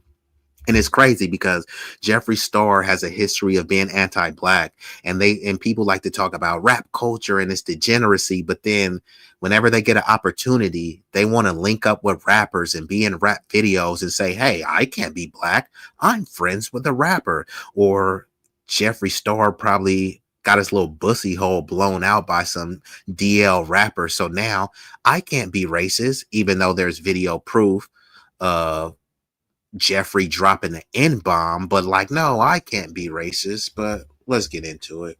Jeffree, you've gone viral. You've gone viral this week for this TikTok live. With Thrivent, your personal finances aren't just personal. We help your money make a difference for the ones who... Bro, god damn, Piers Morgan gotta have the most ads ever, man. Sheesh. Look at this one. I can't even skip this one, but y'all see what's going on in the back. Hey, get a skilled trade. Forget college. Skip. Whether he believed them or not. Am I a Republican? No, I'm a person.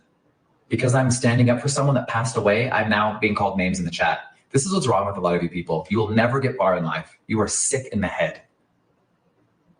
Someone just said they're unsubscribing from me. Thank God, please. Because if you believe in they and thems, you're part of the problem.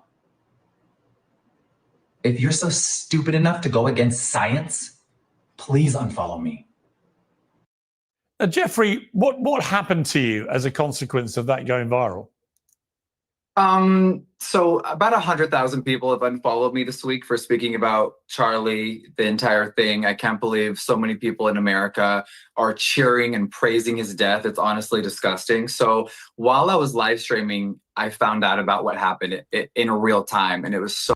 Here we go again with the victimhood complex. And what do they always tell black people? Stop complaining. You guys see yourself as a victim. But what is he up here preaching? Victimhood.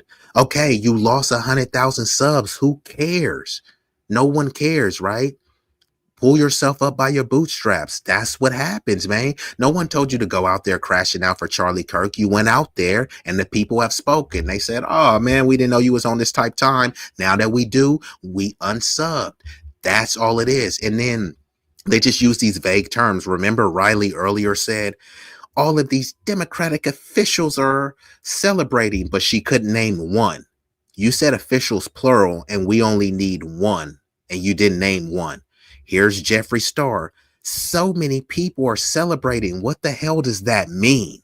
We live in a nation of 300 plus million people. So when you say so many, what are you talking about? Hundreds of people were celebrating? Thousands of people were celebrating, millions of people were celebrating. I don't think millions of people were celebrating, but let's just say that millions of people were celebrating. How many million? 1 million, 2 million? So yeah, 2 million could seem like a lot, but if it's in the context of comparing it to the entire US population, not really that much, right? And thousands and hundreds is even less, but they just use terms like there was a lot of people celebrating. There were so many people celebrating. There was a plethora of people celebrating, a litany of people celebrating, a multitude of people celebrating. There's no way that you can truly quantify that. If someone says many, you know what a many is? Many could mean 5, or many could mean 500, or many could mean 5,000, or many could mean 500,000, or many could mean 5 million. But just throwing the term out there, you're just supposed to assume that it's the bigger number. But is that bigger number in the hundreds or thousands? Something to question, but nobody will ever question this. Let's go. And I think it's only about 12 minutes more left of the video. Let's get back into it. Oh, horrifying and devastating. I've followed him for a few years. Do I agree with everything he's ever said? Of course I don't. But I loved a lot of what he said, and it resonates with me. But the good news is hundreds of thousands of more people have followed me, and they're on the exact same page. So I don't care about the following. It's not about that. I just had to speak my mind. Have you been... You don't care about the following, so why the hell are you bringing it up? I lost hundreds of thousands of subscribers, but you gained hundreds of thousands of subscribers, as you just said, so you didn't really lose the ones that you were saying, right? And even if you did, who cares? Why are you complaining that you lost subscribers when you just gained them right back? Nobody cares about your victimhood narrative. You're not a victim. If you would ask this person, hey, are you a victim? No. Well, if you're not a victim, then why are you giving us this little sad song and dance? Nobody gives a fizzle stick. Let's commence. Surprised, shocked, depressed by the reaction. I mean, I'm genuinely stunned. I thought I'd seen everything in the news game going back 40 years. But to see the outpouring of gleeful celebration of a young man's murder for expressing his opinions, and a young man who would deliberately go in. Here we go again. Listen to the wording. There's an outpour of gleeful people celebrating. That goes back to what Jeffrey said. I've seen many people celebrating. I've seen an outpour of people celebrating. What the hell does that mean? An outpour could be 2 people or 3 people or 20 people or 40 or 50 or 500. What is he even talking about? But you're just supposed to be stuck with the word outpour and think that it's 50 million people celebrating his death when that's not even the case. Let's continue. To the opposition territory, college campuses, and get people to line up and say, come on argue with me in a respectful way. The idea that he gets murdered for doing that all the time seemed particularly perverse to me. Were you? Exactly. How did you feel about it? I was honestly horrified because I'm someone that's always been outspoken. And shout out to Big Rig. Yeah, nobody used Glee. And I think there was a show called Glee. That's the only time people use Glee, when they talk about that show and when it's Christmas time. But suddenly he wants to act like people were just gleeful and cheering and it was a celebration in the streets. And then they'll find one video and amplify it. So like I said, if you find 50 people and then they amplify those videos and those videos get millions of views, they'll equate those 50 people to millions of people, but it's really only 50 people who got millions of views with content being shared across the land. So this whole thing where they're just trying to lionize him, but also push the white victimhood is extremely pathetic. Extremely. I love the truth. And for some reason, people going back 40 years, but to see the outpouring of gleeful celebration of a young man's murder for expressing his opinions, and a young man who would deliberately go into the opposition territory, college campuses, and get people to line up and say, come on argue with me in a respectful way. The idea that he gets murdered for doing that all the time seemed particularly perverse to me. Were you? Exactly. How did you feel about it? I was honestly horrified because I'm someone that's always been outspoken. I love the truth. And for some reason, people are afraid of the truth. I've been told all week, he would have hated someone like you. No, he would have respected me because I'm my own person and I know how to have my own thoughts. So when I saw it in real time, I was completely devastated. I can't believe someone that has an opinion is now dead. It's disgusting. Yeah, Brian, I mean, when you hear that, do you find it disgusting, the reaction? Here we go again. He was killed because of his opinion. Like, y'all don't know exactly why he was killed. So you're just assuming and saying that it was a political thing. And then they say, well, he had a trans boyfriend and the killer allegedly killed him to stand up for his trans boyfriend. So it's like, okay, that doesn't sound political. That sounds personal. But they're saying, well, he was a political figure. So, yeah. So if you on the streets and you rob somebody and they happen to be a politician, you didn't know they was a politician. You just want to rob them. Is that a political death? No, it would be personal. So if he targeted him, maybe it wasn't for his political views. Maybe it was. We haven't seen the evidence, right? I'm saying maybe he was, maybe he wasn't. They're trying to affirm that he was killed specifically for this, but they don't have the actual facts to back that up. You know what I mean? I say wait till the facts come out. And even when the facts come out, you know that they may not be facts. They may be redacted. This dude is giving me Patsy vibes, etc. But all of this hand wringing where they're acting like, oh, we're just so horrified. And unfortunately, we've been desensitized to murders on camera. We've seen countless murders on camera, but they want you to act like this murder on camera is different. You've seen a bunch of black people dying on camera. Yeah, that was different. Yeah, so what, a cop killed him. That was different. This one, he had a family and his family was there. People die every day, B. Death is death. They always talk about there shouldn't be a hierarchy of oppression, but then when a white person dies, they try to have a, guess what, hierarchy of oppression. So a bunch of people got killed on cam, but this one should be held upheld as what the most gruesome, horrific one ever. No, there's a genocide happening on cam right now. What I've seen happen to those Palestinian kids was way worse than what's happened to Charlie Kirk. What I've seen happen in the mines of Congo is way worse what happened to Charlie Kirk. The lynchings, the public lynchings where white people would go and bring their kids and have a picnic. They would go to church, Bible thump, and then go and lynch a black person. There wasn't much video, but the photos and the imagery that I see is way worse subjectively, right? People can say, no, Charlie Kirk being killed was way worse. Well, that's subjective. It was worse to you. And what I seen in other instances in atrocities in history was worse to me. Let's leave it at that, because now you're trying to force me to feel the sympathy and empathy, which Charlie Kirk didn't believe in. Now you want me to feel the empathy for a very diabolical and deplorable man when he lived, based on my perspective and opinion of him? No, get out of here with that. Let's get back into it. That Jeffrey's at? Yeah, absolutely. 150%. I think to the opposition territory, college campuses, and get people to line up and say, come on argue with me in a respectful way. The idea that he gets murdered for doing that all the time seemed particularly perverse to me. Were you? Exactly. How did?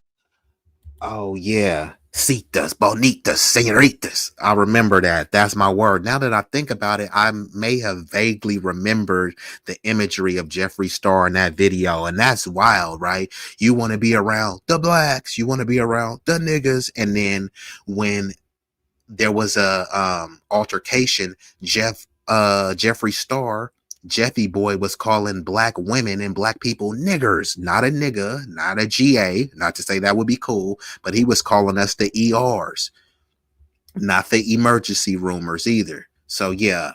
And it's crazy because we're always too accepting, right? We try to invite everybody to the cookout. Somebody does a dance, you're invited to the cookout. Ooh, this white person can rap, you're invited to the cookout. And even with the non-black people, mainly Latinos, they have the N-word pass. No, yo, you gave them a pass. That pass ain't good with me. Passes get revoked. Passes expire. Not all passes give you entry to everywhere. If I have a Great America pass, is that going to give me a pass to Disneyland? And then I'll say, you know what? Giving them a pass is the right thing to do, right? It's okay to give Latinos or Asians the N-word pass, right? Here you go. And let me wrap this N-word pass up in a bow for you. But what pass are they giving you? So you gave them a pass to disrespect your entire lineage, right? In an endearing way. You can call me nigga or you can call me nigger, right? Because I gave you the pass. And I know you're not like that. Cool. But what pass do I get? What pass have Asians gave us? What pass have Latinos given us? What pass have white people given us? I should be able to call as many Latinos spick, wetback, beaner in the most polite, endearing way. Because I don't mean it like that. I don't mean to disrespect y'all. I mean it in an endearing way. I wanted to make wetback, oops, my bad, wetback, I added an A, so it's different. I want to make wetback, I want to make that a more normal slur, right? So when I say, hey, what's up with my wetbackers? Hey, how's it going, my nigga, right? Hey, all slurs matter. Let's just do that. My Chinese people, I want to make chink. I want to make that a very endearing term. I don't mean it like that. I don't mean chinky, chink, chink, chink like that. I mean it in the more endearing, polite way. Or do y'all prefer gook? Which one would be better? Y'all let me know. But mind you, I don't mean this in a disparaging way. I mean this in an endearing way. Just like when y'all said nigga, right? Could I get that pass? Get back to me on that. And not only that, since y'all like to say, well, if y'all didn't want us to say it, you wouldn't say it in rap music so much. Well, you know what? I'm going to start saying chink and gook and wetback and spick and kike and all these other slurs, hypothetically, in a rap song that I create, so that we'll normalize it and that people can't say that, hey, well, nigga is popular in rap songs. Yeah, so are these other slurs. All slurs matter, right? Let's commence. How did you feel about it? I was honestly horrified because I'm someone that's always been outspoken. I love the truth. And for some reason, people are afraid of the truth. I've been told all week, he would have hated someone like you. No, he would have respected me because I'm my own person and I know how to have my own. And this is the other thing. People are afraid of the truth, and Black people, you don't want to be held accountable. The thing is, we're held accountable more than anyone. We hold ourselves accountable more than anyone.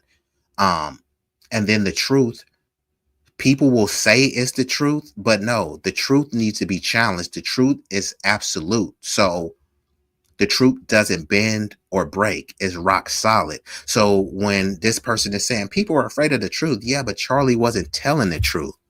Charlie was telling half truths. If you're telling half truths, it's not fully true.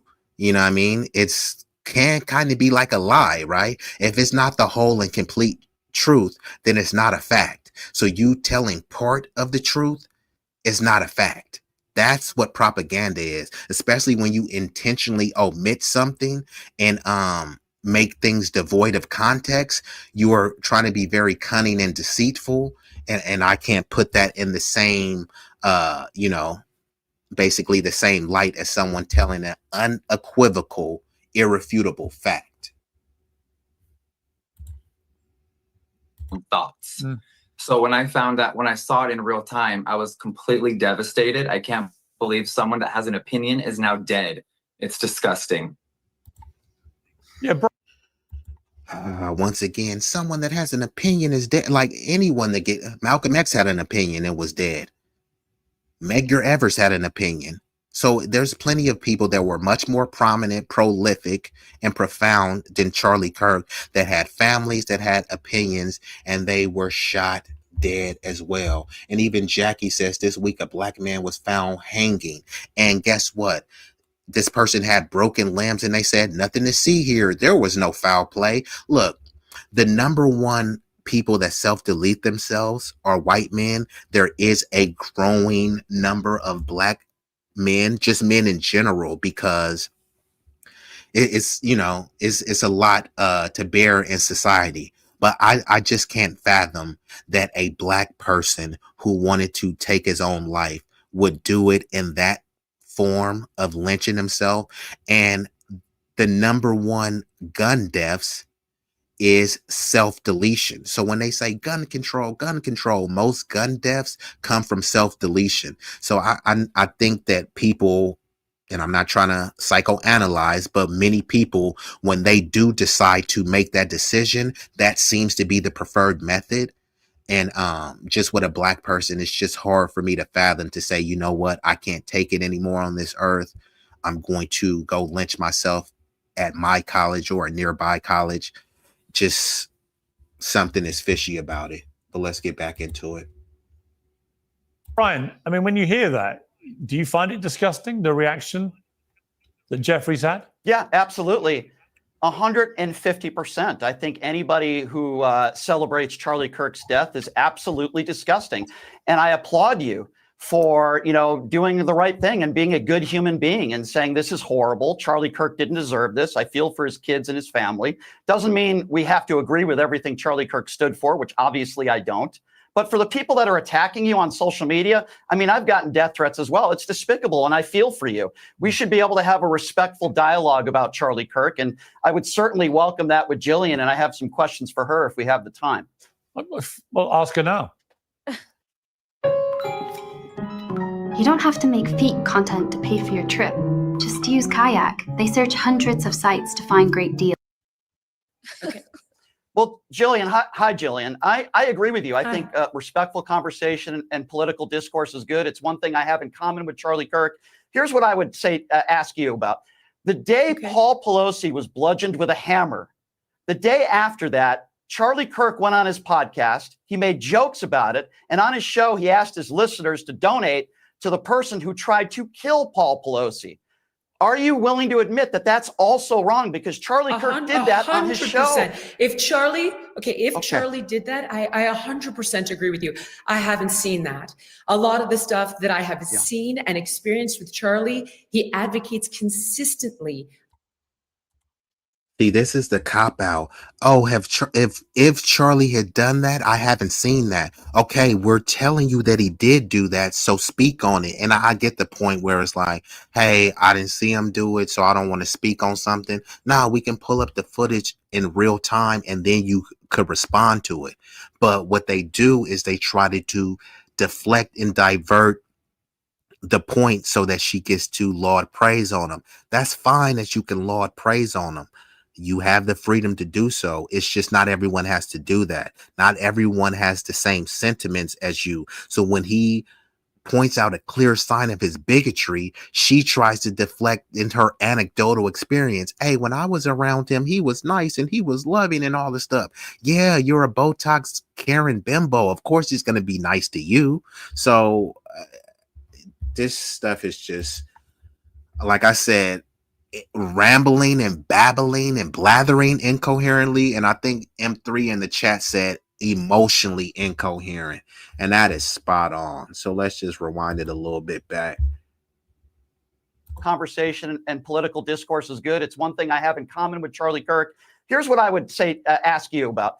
The day Paul Pelosi was bludgeoned with a hammer, the day after that, Charlie Kirk went on his podcast. He made jokes about it. And on his show, he asked his listeners to donate to the person who tried to kill Paul Pelosi. Are you willing to admit that that's also wrong? Because Charlie Kirk did that on his show. If Charlie did that, I 100% agree with you. I haven't seen that. A lot of the stuff that I have seen and experienced with Charlie, he advocates consistently against. And this is the thing. Why do they always see these people doing great things and they never hear the bad stuff, right? Oh, did he say that? I haven't seen it. But with black people, they always see the most negative stuff, right? They'll see a black homeless person crapping in the streets and it's like, see, this is what black people do. But the majority of black people you see don't do that. And then I flip it and I say, hey, I seen some white meth head doing this in the streets, selling narcotics, molesting people and stuff. But if I try to generalize the whole white community based on the actions of an individual, they would be talking about white genocide, anti-white racism. How could you, are you part of the woke left, etc.? You know what I mean? But when Charlie does it, it's just like, I haven't seen that. And if he did do it, I agree with you. Or it's like, yeah, he did a lot of that stuff. So if I keep pulling up these anti-black bigoted statements, are you going to agree with me as well? Or are you going to keep saying, well, when Charlie was around me, he was nice and he was sweet and all this stuff? Yeah, people acted different ways around different people. Think about it as the substitute teacher, right? When you had that normal teacher, people was on their best behavior. But when a substitute teacher came in, people be cutting up. They be cutting class. They be pulling their cell phone out. All the rules that you ain't supposed to do when a regular teacher is there, you do it when the substitute is there. So that's kind of what like Charlie Kirk has done. He gets around black people, or he gets around people that share his anti-black views about black people. And he just talks dirty about us. And then he gets around other groups of people and he's on his best behavior. And people like, he was a God-fearing man and he had his family. Yeah, he had his family with him at some white Christian conservative event. That's why he was acting like that. But when he has his free space and his open opportunity to build with the black community, he chose to bash the black community. And the only organization that he did with the black community was to just have more token Sambo soldiers to go out there and say, white privilege doesn't exist. White supremacy doesn't exist. Pull yourself up by your bootstraps. All he used black people was a utility, a tool to go out there to be a token crash out. And after they crashed out and got ostracized, it's just a new crop of black people. That's all he is. So violent. So if he did that, I am in 100% agreement with you. And in fact, came prepared today to talk about this kind of violence and othering on both sides. And I could talk about I believe it was 2016 when Donald Trump talked about people who believe in the Second Amendment going out and taking care of some of these politicians who didn't agree with him, because I think the othering and the demonization and the labeling is devastating our culture. And it is literally. Here we go again, babbling aimlessly and incoherently. our culture. What when she says our, who the hell is she talking about? Americans? Or is she talking about conservatives? Is she talking about white people? See, they don't specify, so you're just supposed to assume. Then she makes this both sides argument that there's violence on both the right and the left. So why is most of this panel talking about the radical left when she just admitted that it's on both sides? And even if you look up historically, most of the political violence in America has been right wing. So she's just kind of all over the place. Yeah. Getting people Jillian, killed. So if Charlie did that, then I agree with you on that. I'm unfamiliar with it. I'd have to watch it myself. Right. So, Jillian, I appreciate you giving me that answer. But he also said that Michelle Obama and Joy Reid don't have the processing brain power to be taken seriously. He called gay people destructive. He said Taylor Swift should submit to her husband. He also said that he blamed Jews. Well, the only one I do agree with is Taylor Swift should submit to her husband because, hey, this is not me. These are the people that are the Bible thumping Christian people. And if you believe in Christianity, then you believe in submission. But the submitting is to the husband. But ultimately, your husband is submitting to, and both of you are submitting to God. So submission has turned into like a dirty, toxic word, but it should be more healthy, wholesome, and natural. So yes, Taylor Swift should submit to Travis Kelce. By Travis Kelce marrying her and doing the whole happy wife, happy life thing, that is a form of submission as well. And both of them, ideally, is submitting to God. So I don't think that was such a bad thing.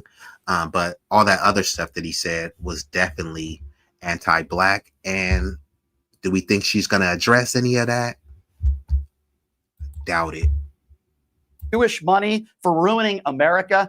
I don't. Again, let me preface this by saying, I've watched a lot of that stuff. Glorifying the death of Gazan, those fellows. I watched a lot of that stuff, and that's mischaracterized. And when he was talking about DEI, it actually is. And I'm more than happy to send you numerous videos where Charlie talks about the conservative movement and how there is absolutely room for people who are gay, and goes on to. She has numerous videos of him buffering her alleged points, but she has no videos, proof of what he's saying. So whenever he says something negative, if he said that, or I don't really know if he said that, I need the proof. But she has all the proof of him being this little sweet, benevolent Christian angel. Man, FOH. Admonish somebody who says that there are not. He talks about Dave Rubin. He talks about Peter Thiel. Okay. This is the I'm giving you the exact words out of his mouth. I happen to be a woman. I am married Jillian, just let me respond. You don't want 10 the seconds. truth. Okay. Jillian. No, Jillian. She's saying you don't want the truth. You don't want the truth and you're lying. He doesn't want to hear your lies. You're up here lying, obfuscating, emotionally and incoherently babbling. That's why he's cutting you off. He shouldn't be cutting you off. But at the same time, I can see how he's getting intolerant with you lying. And where is Piers Morgan? Piers Morgan is supposed to be the moderator. He's supposed to be Captain Save-A-Bimbo. But where is he at? Just want 10 seconds, respectfully. Thank you. You can. I'm sure that Charlie Kirk has said a lot of nice things about a lot of people, but I'm sure he said a lot of nice things about people. But that doesn't take away the bad things that he said. Also, I played those videos on my show yesterday. I didn't take them out of context. These are. Okay. What matters to post-university people? People who pick post. Bruh, how many ads does Piers Morgan got? And then here she goes again. Did you play it in context? What context do you need? And see, with us, they always want to know and have context. If you say free Palestine, they're going to consider that anti-Semitic. No context needed, just anti-Semitic. If I say globalize the infantata because this Palestinian genocide is just disgusting to see. Well, what's the context? No. There is no context. It's a genocide. It needs to stop happening. But see, with us, they want to have context. With Israel bombing, air quote, Hamas, there needs to be no context. Just more bombs and more funding. No context needed. Genocide so we can create a Riviera for Donald Trump and his MIC buddies. Come on now. Jillian Karen Michaels. Okay, so explain to me when Charlie Kirk says that blacks were better off in the 1940s and that the Civil Rights I Act actually should not can have been explain passed. that in detail. I can explain that in detail. There's an hour and 22-minute long podcast where he dives into it. And what he goes on to talk about is that the intentions of the Civil Rights Act were fantastic. The desire for equal opportunity, but that because it was so broad and so vague, it made room for things like demanding equal outcomes. He cites a case where teachers in New York have to take a basic standardized test, okay? And this started in the 1980s and the 1990s. Unfortunately, Black and Hispanic teachers didn't pass at the same rate that whites and Asians did. Now, instead of looking at why is this happening, where is the disparity, how can we fix this, what's broken with the system, years later, New York as a state was sued because these teachers failed at disproportionate rates and had to pay $1 billion. He's turning around saying, this is crazy. This is insane. I happen to agree. That's crazy. And it doesn't fix what's actually you don't think broken. the Civil Rights He Act talks should have about been how passed, This is the point. Using outlier cases.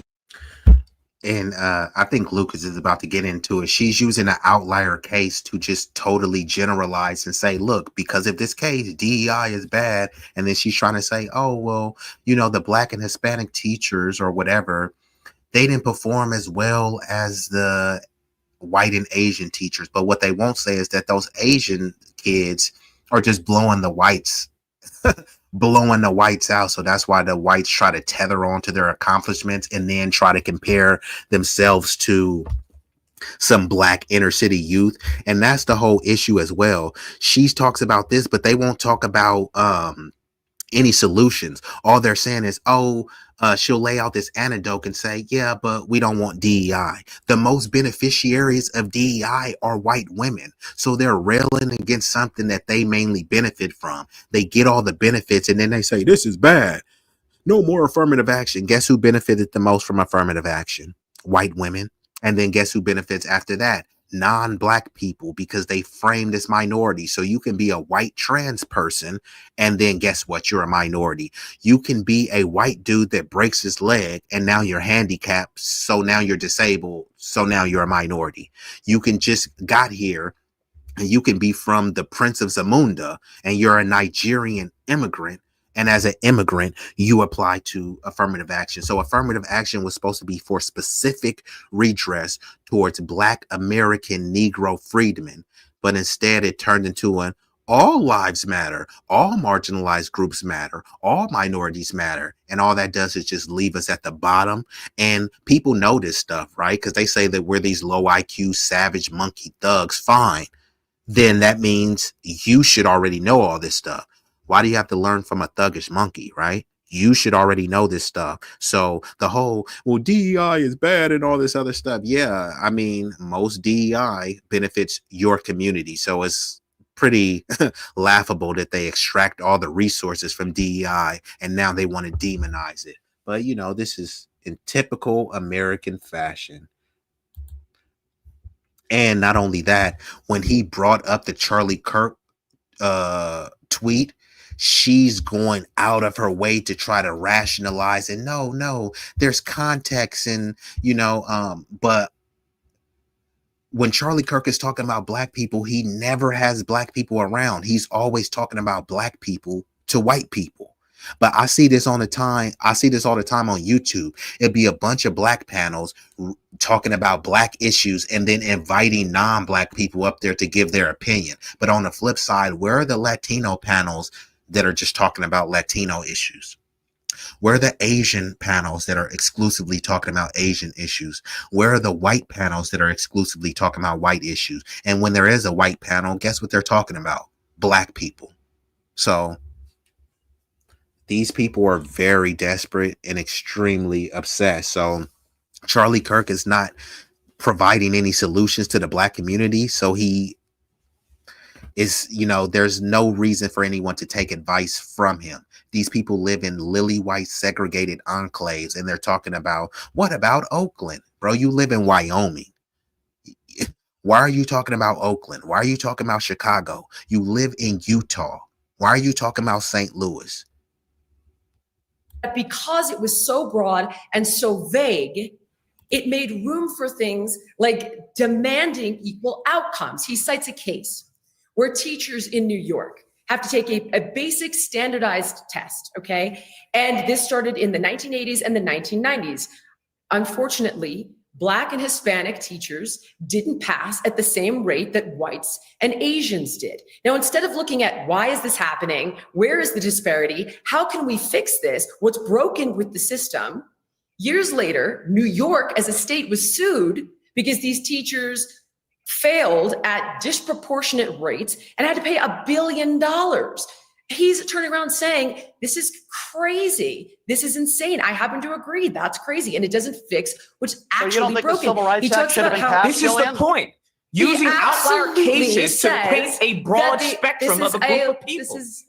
He outright says that first of all, Charlie doesn't even believe in race. He goes on to talk about how it's a social construct. He goes on to praise Martin Luther King's position that we shouldn't judge men on the. Here we go again.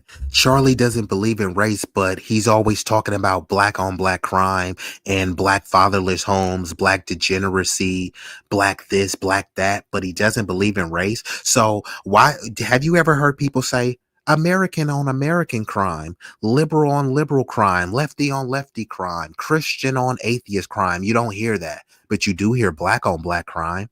So her lying and saying he doesn't believe in race is just a slap in the face to anyone that has a few brain cells. But then she said he praises MLK. MLK was fighting for reparations. He also said, you know, obviously this was closer to his time when he got assassinated because he started changing his tune and stopped being a step and fetch it boule member. But he said that he felt like he integrated his people into a burning building. They never quote that one. He also talks about reparations and said, we're coming to get our check. They never quote that, right? But they'll always quote, judge a man by not the color of his skin, but the content of his character. Charlie Kirk said that MLK was a bad guy. They talked about him allegedly cheating on his wife, and they just were calling him a fraud. Now she wants to bring up MLK and try to say that Charlie Kirk was praising him. People are even trying to say that Charlie Kirk's assassination is like MLK. And I've talked to you earlier when I started the stream that on October 14th, the Senate unanimously passed to make that Charlie Kirk Remembrance Day, right? So all of these people are trying to make them this civil rights activist icon. It's extremely disrespectful, and no one should be doing that. But yeah, this dude hated MLK, and here she is trying to say, oh yeah, he believes race is a social construct and all. So all these people that say race is a social construct, but then when you try to live in a neighborhood with them, suddenly they see color. Suddenly they become a NIMBY, a not in my backyard. But I thought we were all God's children. I thought we were all Christian. And think about this whole Christian stuff too, right?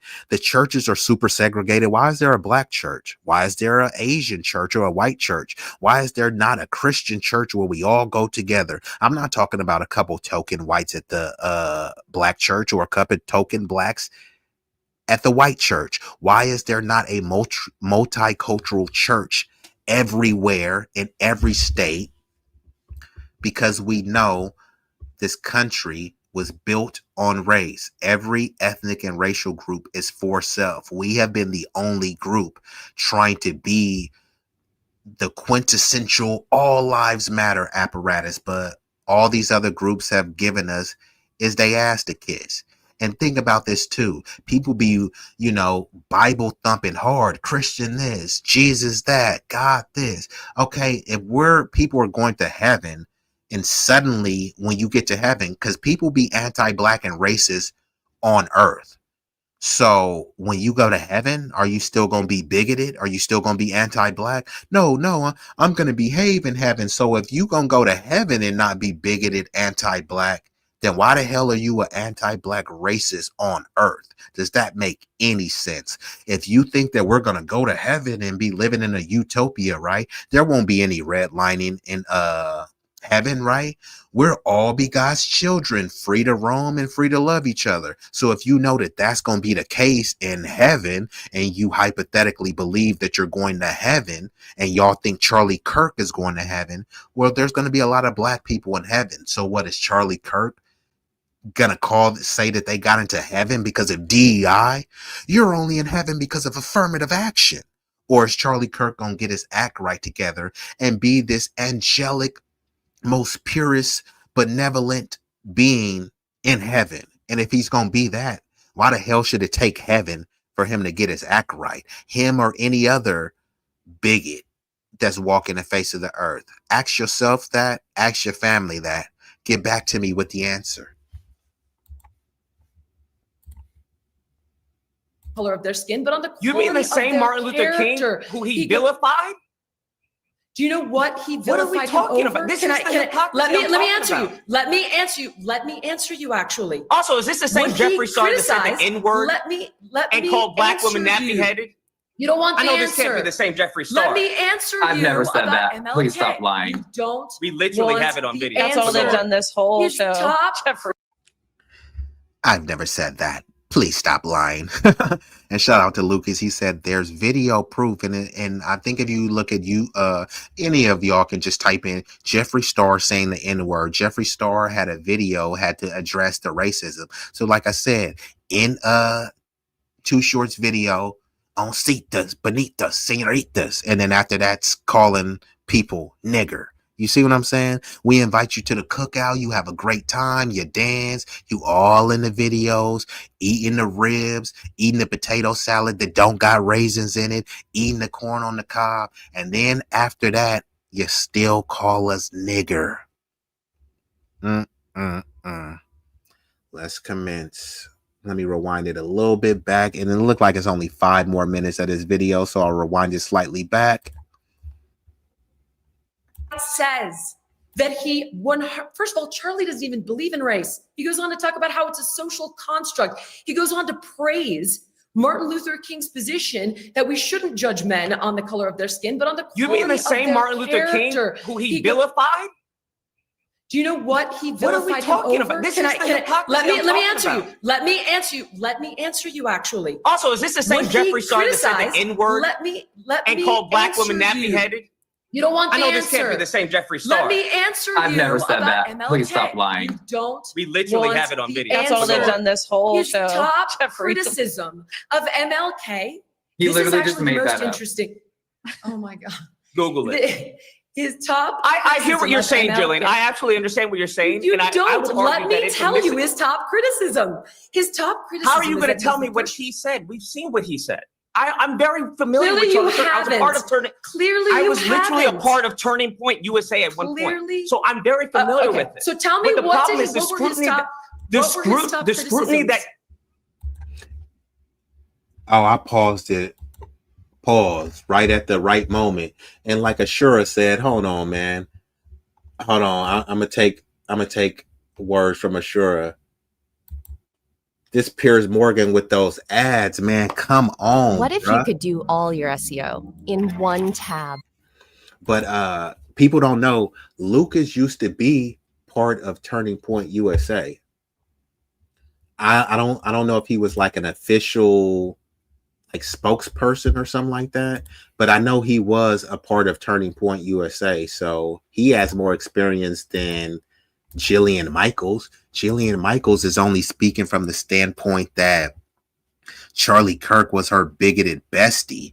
I don't know if they were besties, but she's defending him like he was. So Lucas actually did interact with Charlie Kirk. He was part of the Charlie Kirk Turning Point Brigade. Lucas actually, shout out to the bro Lucas, but Lucas had his whole Sambo days. Lucas used to be tap dancing, and then, you know, he took the tap dancing shoes off and retired. But he said the reason why he was on the right, he believed everything that he believed when he was on the right, but then he saw the hypocrisy on the right, and that's what got him to step away from the right.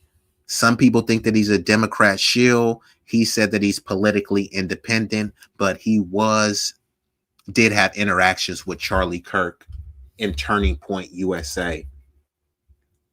Issue that I have is that the You will scrutiny not that you're let me levying. say it because it's totally antithetical to your narrative. It's not about antithetical. It's about as far as fact checking. Then let Did me you say fact it. check Then anything let me that he say said? it. I listened Did you fact to it check this anything that he morning. said? I didn't ask that. I asked, did you fact check anything that he said? Every Piers, single can this like be thing. muted? Yeah, I don't really know what we're getting to because every time she tries to explain to you, Lucas, you just talk Apologies. over her. Go ahead, by all means. Well, no, it's Tell me your perspective of you what you don't seem said. to understand the concept of a debate. Riley. Jillian, I'm here to listen to Jillian, and I'm trying to have a respectful conversation with her. But Jillian, do you understand There's why nothing there are a lot of people respectful out there that are about very... this, Brian. There's nothing respectful about What how did I say that either was you or disrespectful? Lucas What did have I been say this that was entire disrespectful time. to you? What The did I fact that, say that number was one, you want to come disrespectful? from my swimming abilities is crazy. That is I crazy did not work. come. Okay. The fact. Okay, you don't understand why I said that. Y'all hear them trying to use our vernacular? That was crazy work. Come on, man. Even saying someone crashed out. See, we create so many like colloquial slang terms and vernacular that when people use it, it just becomes part of the American lexicon, and foundational Black Americans don't really get the credit for it. Even saying that's cap, right?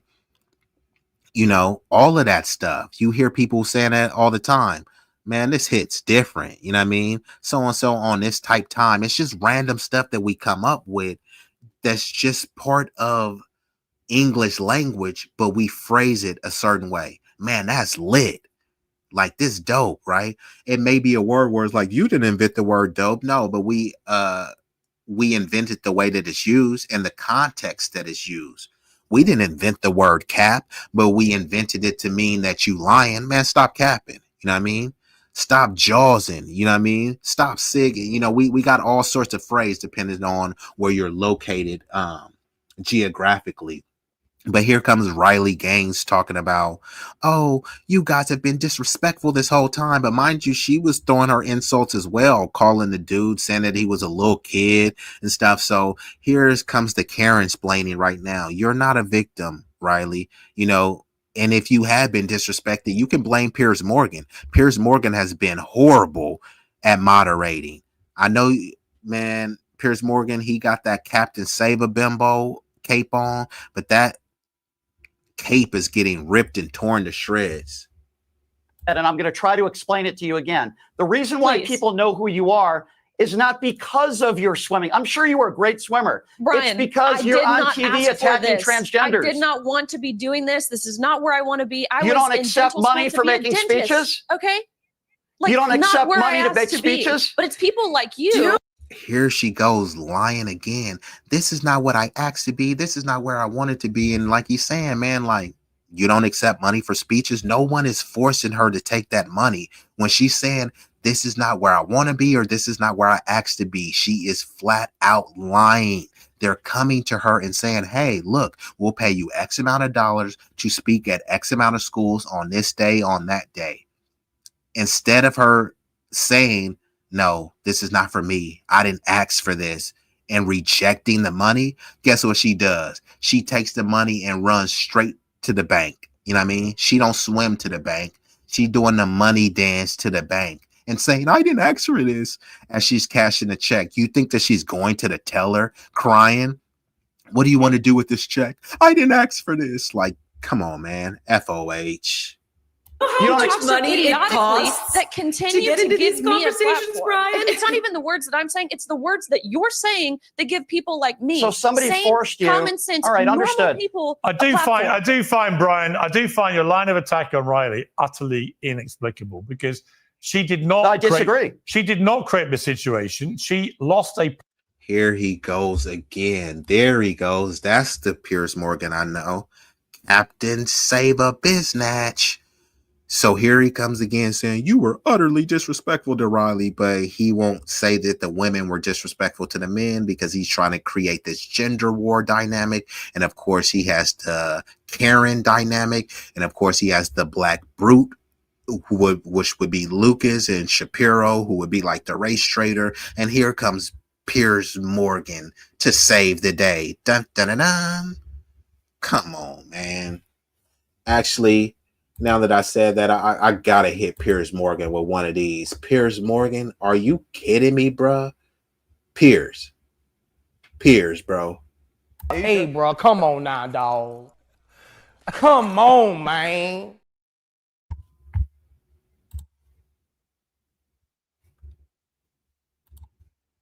Place Is somebody in forcing the top her? race because somebody thought it was a good idea for a 6'3" male to compete in her race. I don't feel that way. That's what started this. I don't feel that way at all. I want to ask one thing of Jeffrey before we finish this. Jeffrey, there was an allegation from Lucas there that you've used the N word. Do you want to respond to that? I think it's fair that you respond. I've never called a black person that. That's been debunked. And the second thing you said, I've never said before. So please stop lying. Have video evidence of it. It's just the same. But I think the lies point that I want to they make, tell just you lastly, about is the Riley and hypocrisy of the Charlie. Republicans. Well, I think that the hypocrisy of the Republican, when it comes to individuals like Jeffrey, when we have a party that's for marriage between a man and a woman. And nobody was talking about Jillian. It's just the same lies they told about me, Charlie, right? It's like, stop trying to lump you guys together to make sure like you're the victim brigade. No, all of you have been lying. And Jillian, you are probably the most notorious liar on the panel. But otherwise, if y'all think that Lucas slandered or defamed Jeffree Star, just type in, did Jeffree Star say the N-word? Footage of Jeffree Star saying the N-word, and that will put it to rest, right? Because Jeffree Star is saying, I never said that. So Lucas, that's a pretty hostile, defamatory allegation if he didn't say that. So yeah, y'all look that up and tell me what y'all find. Jeffree Star saying the N-word. I seen the video. I didn't see the person on the video. I heard the voice. The voice did sound the same, unless this person is claiming that it wasn't. And it was the hard ER. And I don't mean emergency room. But then they celebrate, or in some cases, deride what happened with David Rubin and his marriage. I think it's hypocritical when it comes to Riley Gaines. I think it's hypocritical when it comes to Riley Gaines. See the video? I'm talking about trans as Fox News hires Caitlyn Jenner. As we have Blair White and how Caitlyn the right Jenner's a refers friend of to mine. So what's your Blair point? White as she. I was with Dave Rubin last week. Is Caitlyn Jenner a man? Can you please just hear me out? No, all work management platforms are the same. They take forever. And what do you know? Yet another ad. Are you kidding me? Bruh. Piers, chill with the ads, bruh.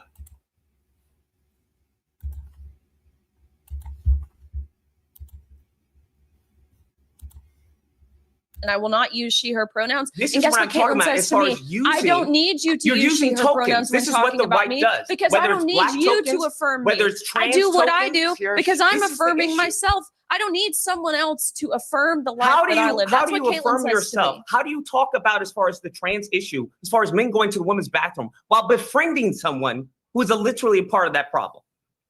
I can be let me ask you, Riley. cordial Are with kids someone born trans? and still Are kids acknowledge born a trans, problem. Riley? That is a foreign concept to Riley, you are and kids born Brian. trans? Clearly, not me. Riley, not are me. Not kids Charlie born either, trans? by the way.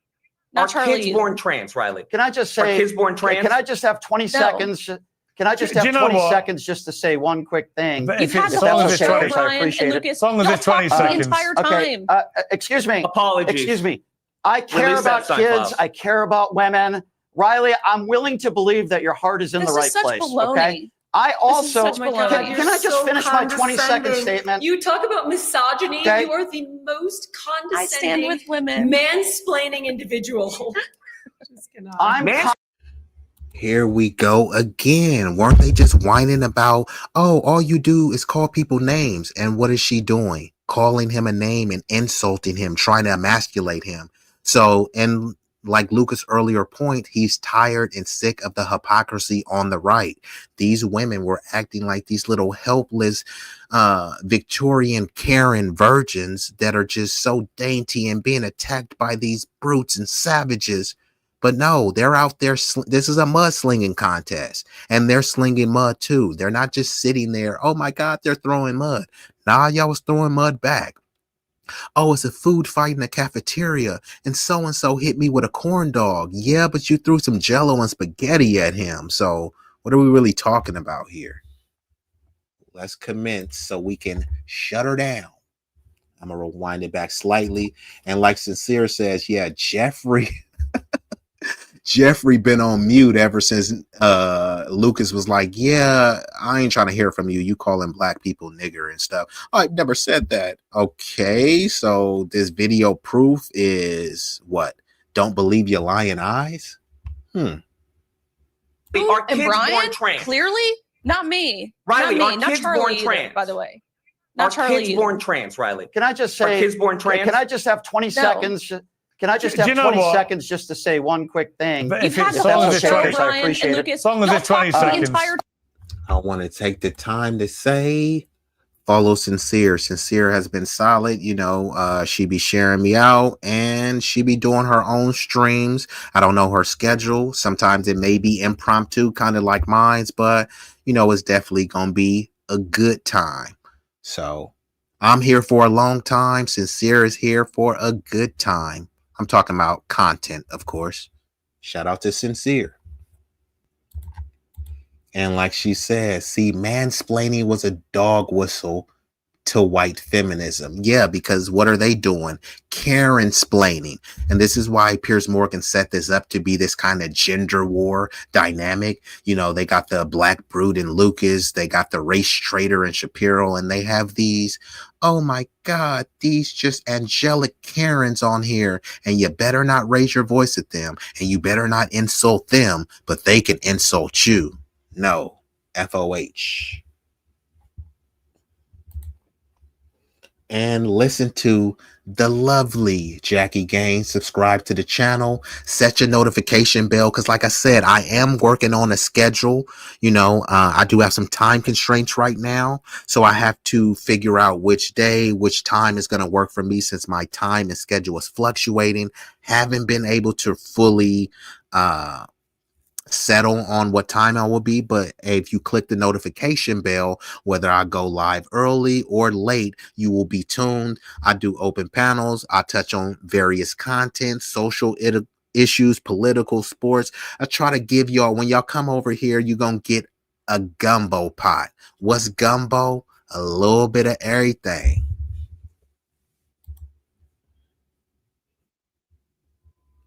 And if you want to make a contribution, feel free to hit your boy at the Cash App. I got Venmo and PayPal as well, but I know Cash App is pretty simple. But hey, whether it's Zelle, Google Pay, all of that works.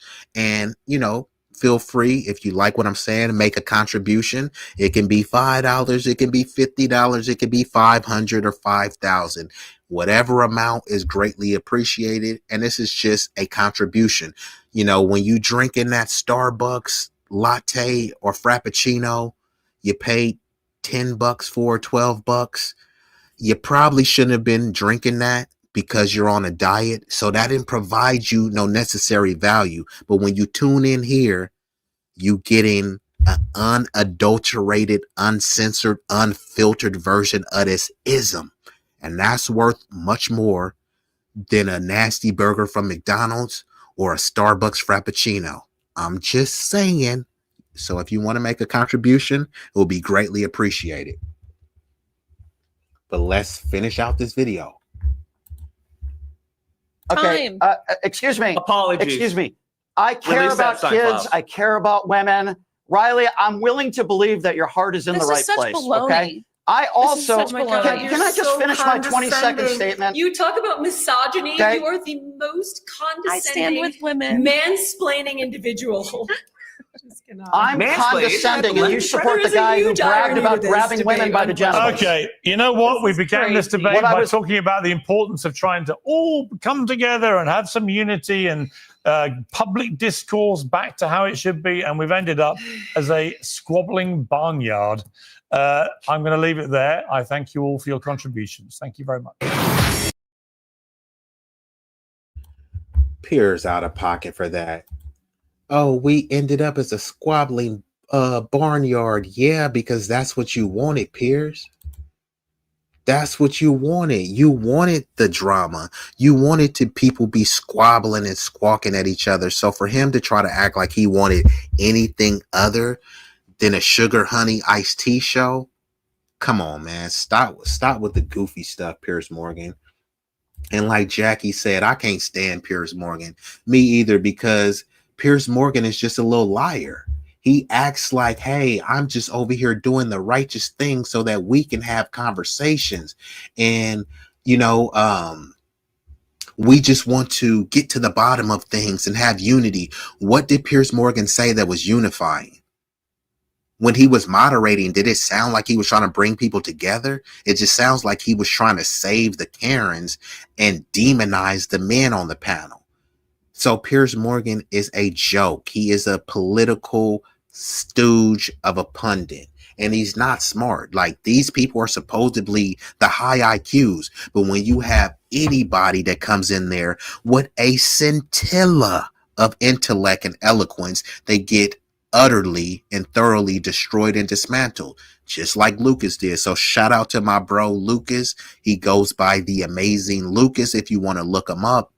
The other dude on the panel, Josh Shapiro, Jillian Karen Michaels, Riley Karen Gaines, Jeffrey Nigger, and I didn't say it, Star, and the other people. Who cares? Oh yeah, it was Megan the blonde bimbo Kelly on there, and Nancy Nudie Booty Mace, because she was in the Senate showing off some of her nudie booty photos, saying that, hey, people had doxed me and all this stuff. I was like, okay, you didn't need to show your cheeks and your, you know, little flat cake. She got some little flapjacks. I remember when they had that Sydney Sweeney, that Got Great Jeans ad.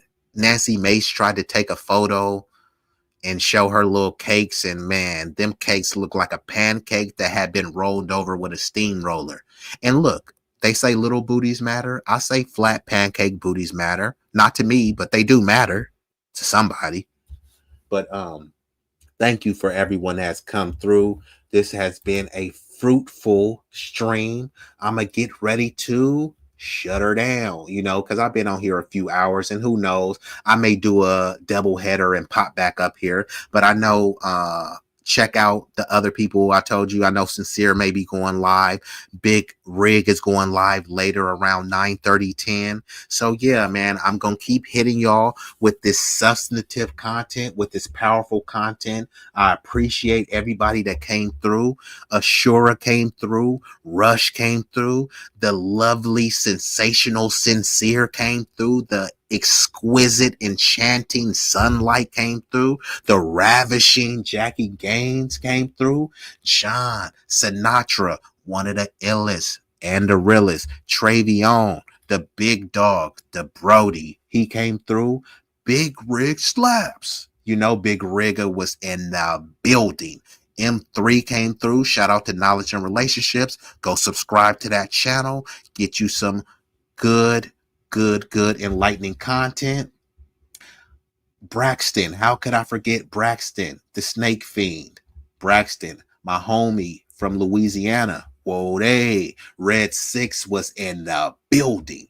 And hopefully I didn't forget anybody else. Make sure that you are subscribed to the channel. So before I get up out of here, y'all know I got some visuals that I like to try to hit y'all with, just to you know, make the stream more visibly appealing. So just in case you didn't hit that like button yet, I have to give y'all a friendly reminder. Time for a like intermission. We kindly request that you show love to the channel's creator and platform by leaving a like, sharing, commenting, and subscribing. Don't forget to turn on the notification bell to stay up to date with all the latest content. Liking posts is completely free and helps the algorithm boost our reach. We want to grow the community larger and larger, so thank you all who take the time to support us. It does mean the world to us and doesn't go unnoticed.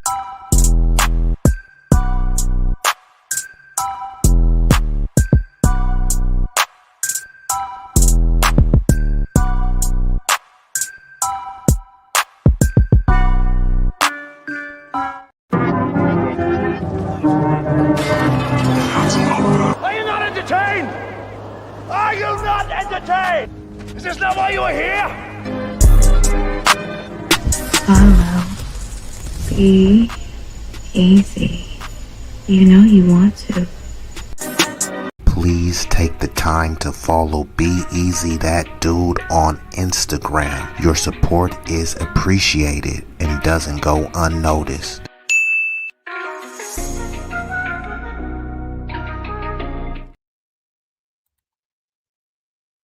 Okay, so now, and shout out to Jackie who says great live and be safe, everyone. Yes, I do want y'all to be safe. I want y'all to like, share, comment, and subscribe after the video. Leave a comment. You can leave a thumbs up, a thumbs down, a fist emoji, 100 emoji, a fire. You can say, hey, I hated this stream. I absolutely love this stream. Whatever you do, interact, right? This won't cost you a fee. It's free. If you don't choose to send a contribution on the Cash App, then you can contribute by hitting the like. That's free. Commenting, that's free. Sharing, free. Word of mouth, telling some of your peoples, hey, have you checked out B-Eazy content? Go sub. That's free. Won't cost you a fee. So before we get up out of here, like I said, before we get up out of here, y'all already know I have to hit ya. Yeah. Hey.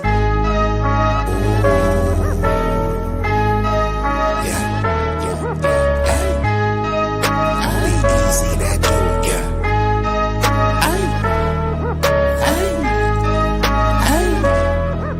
shit so hot it's burning up. Just go ahead and turn this up. I bring the pain like an aftermath of a car wreck. There's a lot of niggas that say they real, but to me that shit is far-fetched. Them cats is pussy. They really is on some feminine stuff. I ride up on them with the 40 ounces. The definition of adrenaline. What it do is sweet like cinnamon puffer. My niggas is rough like Willow Pass. Grew up out on Mary Mac, but I used to hang on Willow Pass. These birds that I roll with, outcasts and misfits. Better zip lips when you get hit. When the fifth spit, flatline in your hit. Trap habits is black magic, no voodoo. Get the bands like Goku. For the cocaine, they go cuckoo. Most these niggas is foo-foo, so I'm shitting on them like doo-doo. I can't fuck with y'all like tofu. I'm just saying, man, like Goku. Bad bitches at the house with me watching Netflix or Roku. Fuck them both at the same time, and I swear to God it was so cool. Street legend, real boss, I call shots cause it's still saucy. I know some G's to the bike crack on shite racket and fly back out the mill. When they hear me flow, they say I be burning up, burning up. Cookie to the draw is what we burning up, burning up. What you ain't know, oh, we burning up, burning up. This shit so hot, it's burning up. Just go ahead and turn this up. When you hear me flow, say I be burning up, burning up. Cookie to the draw is what we burning up,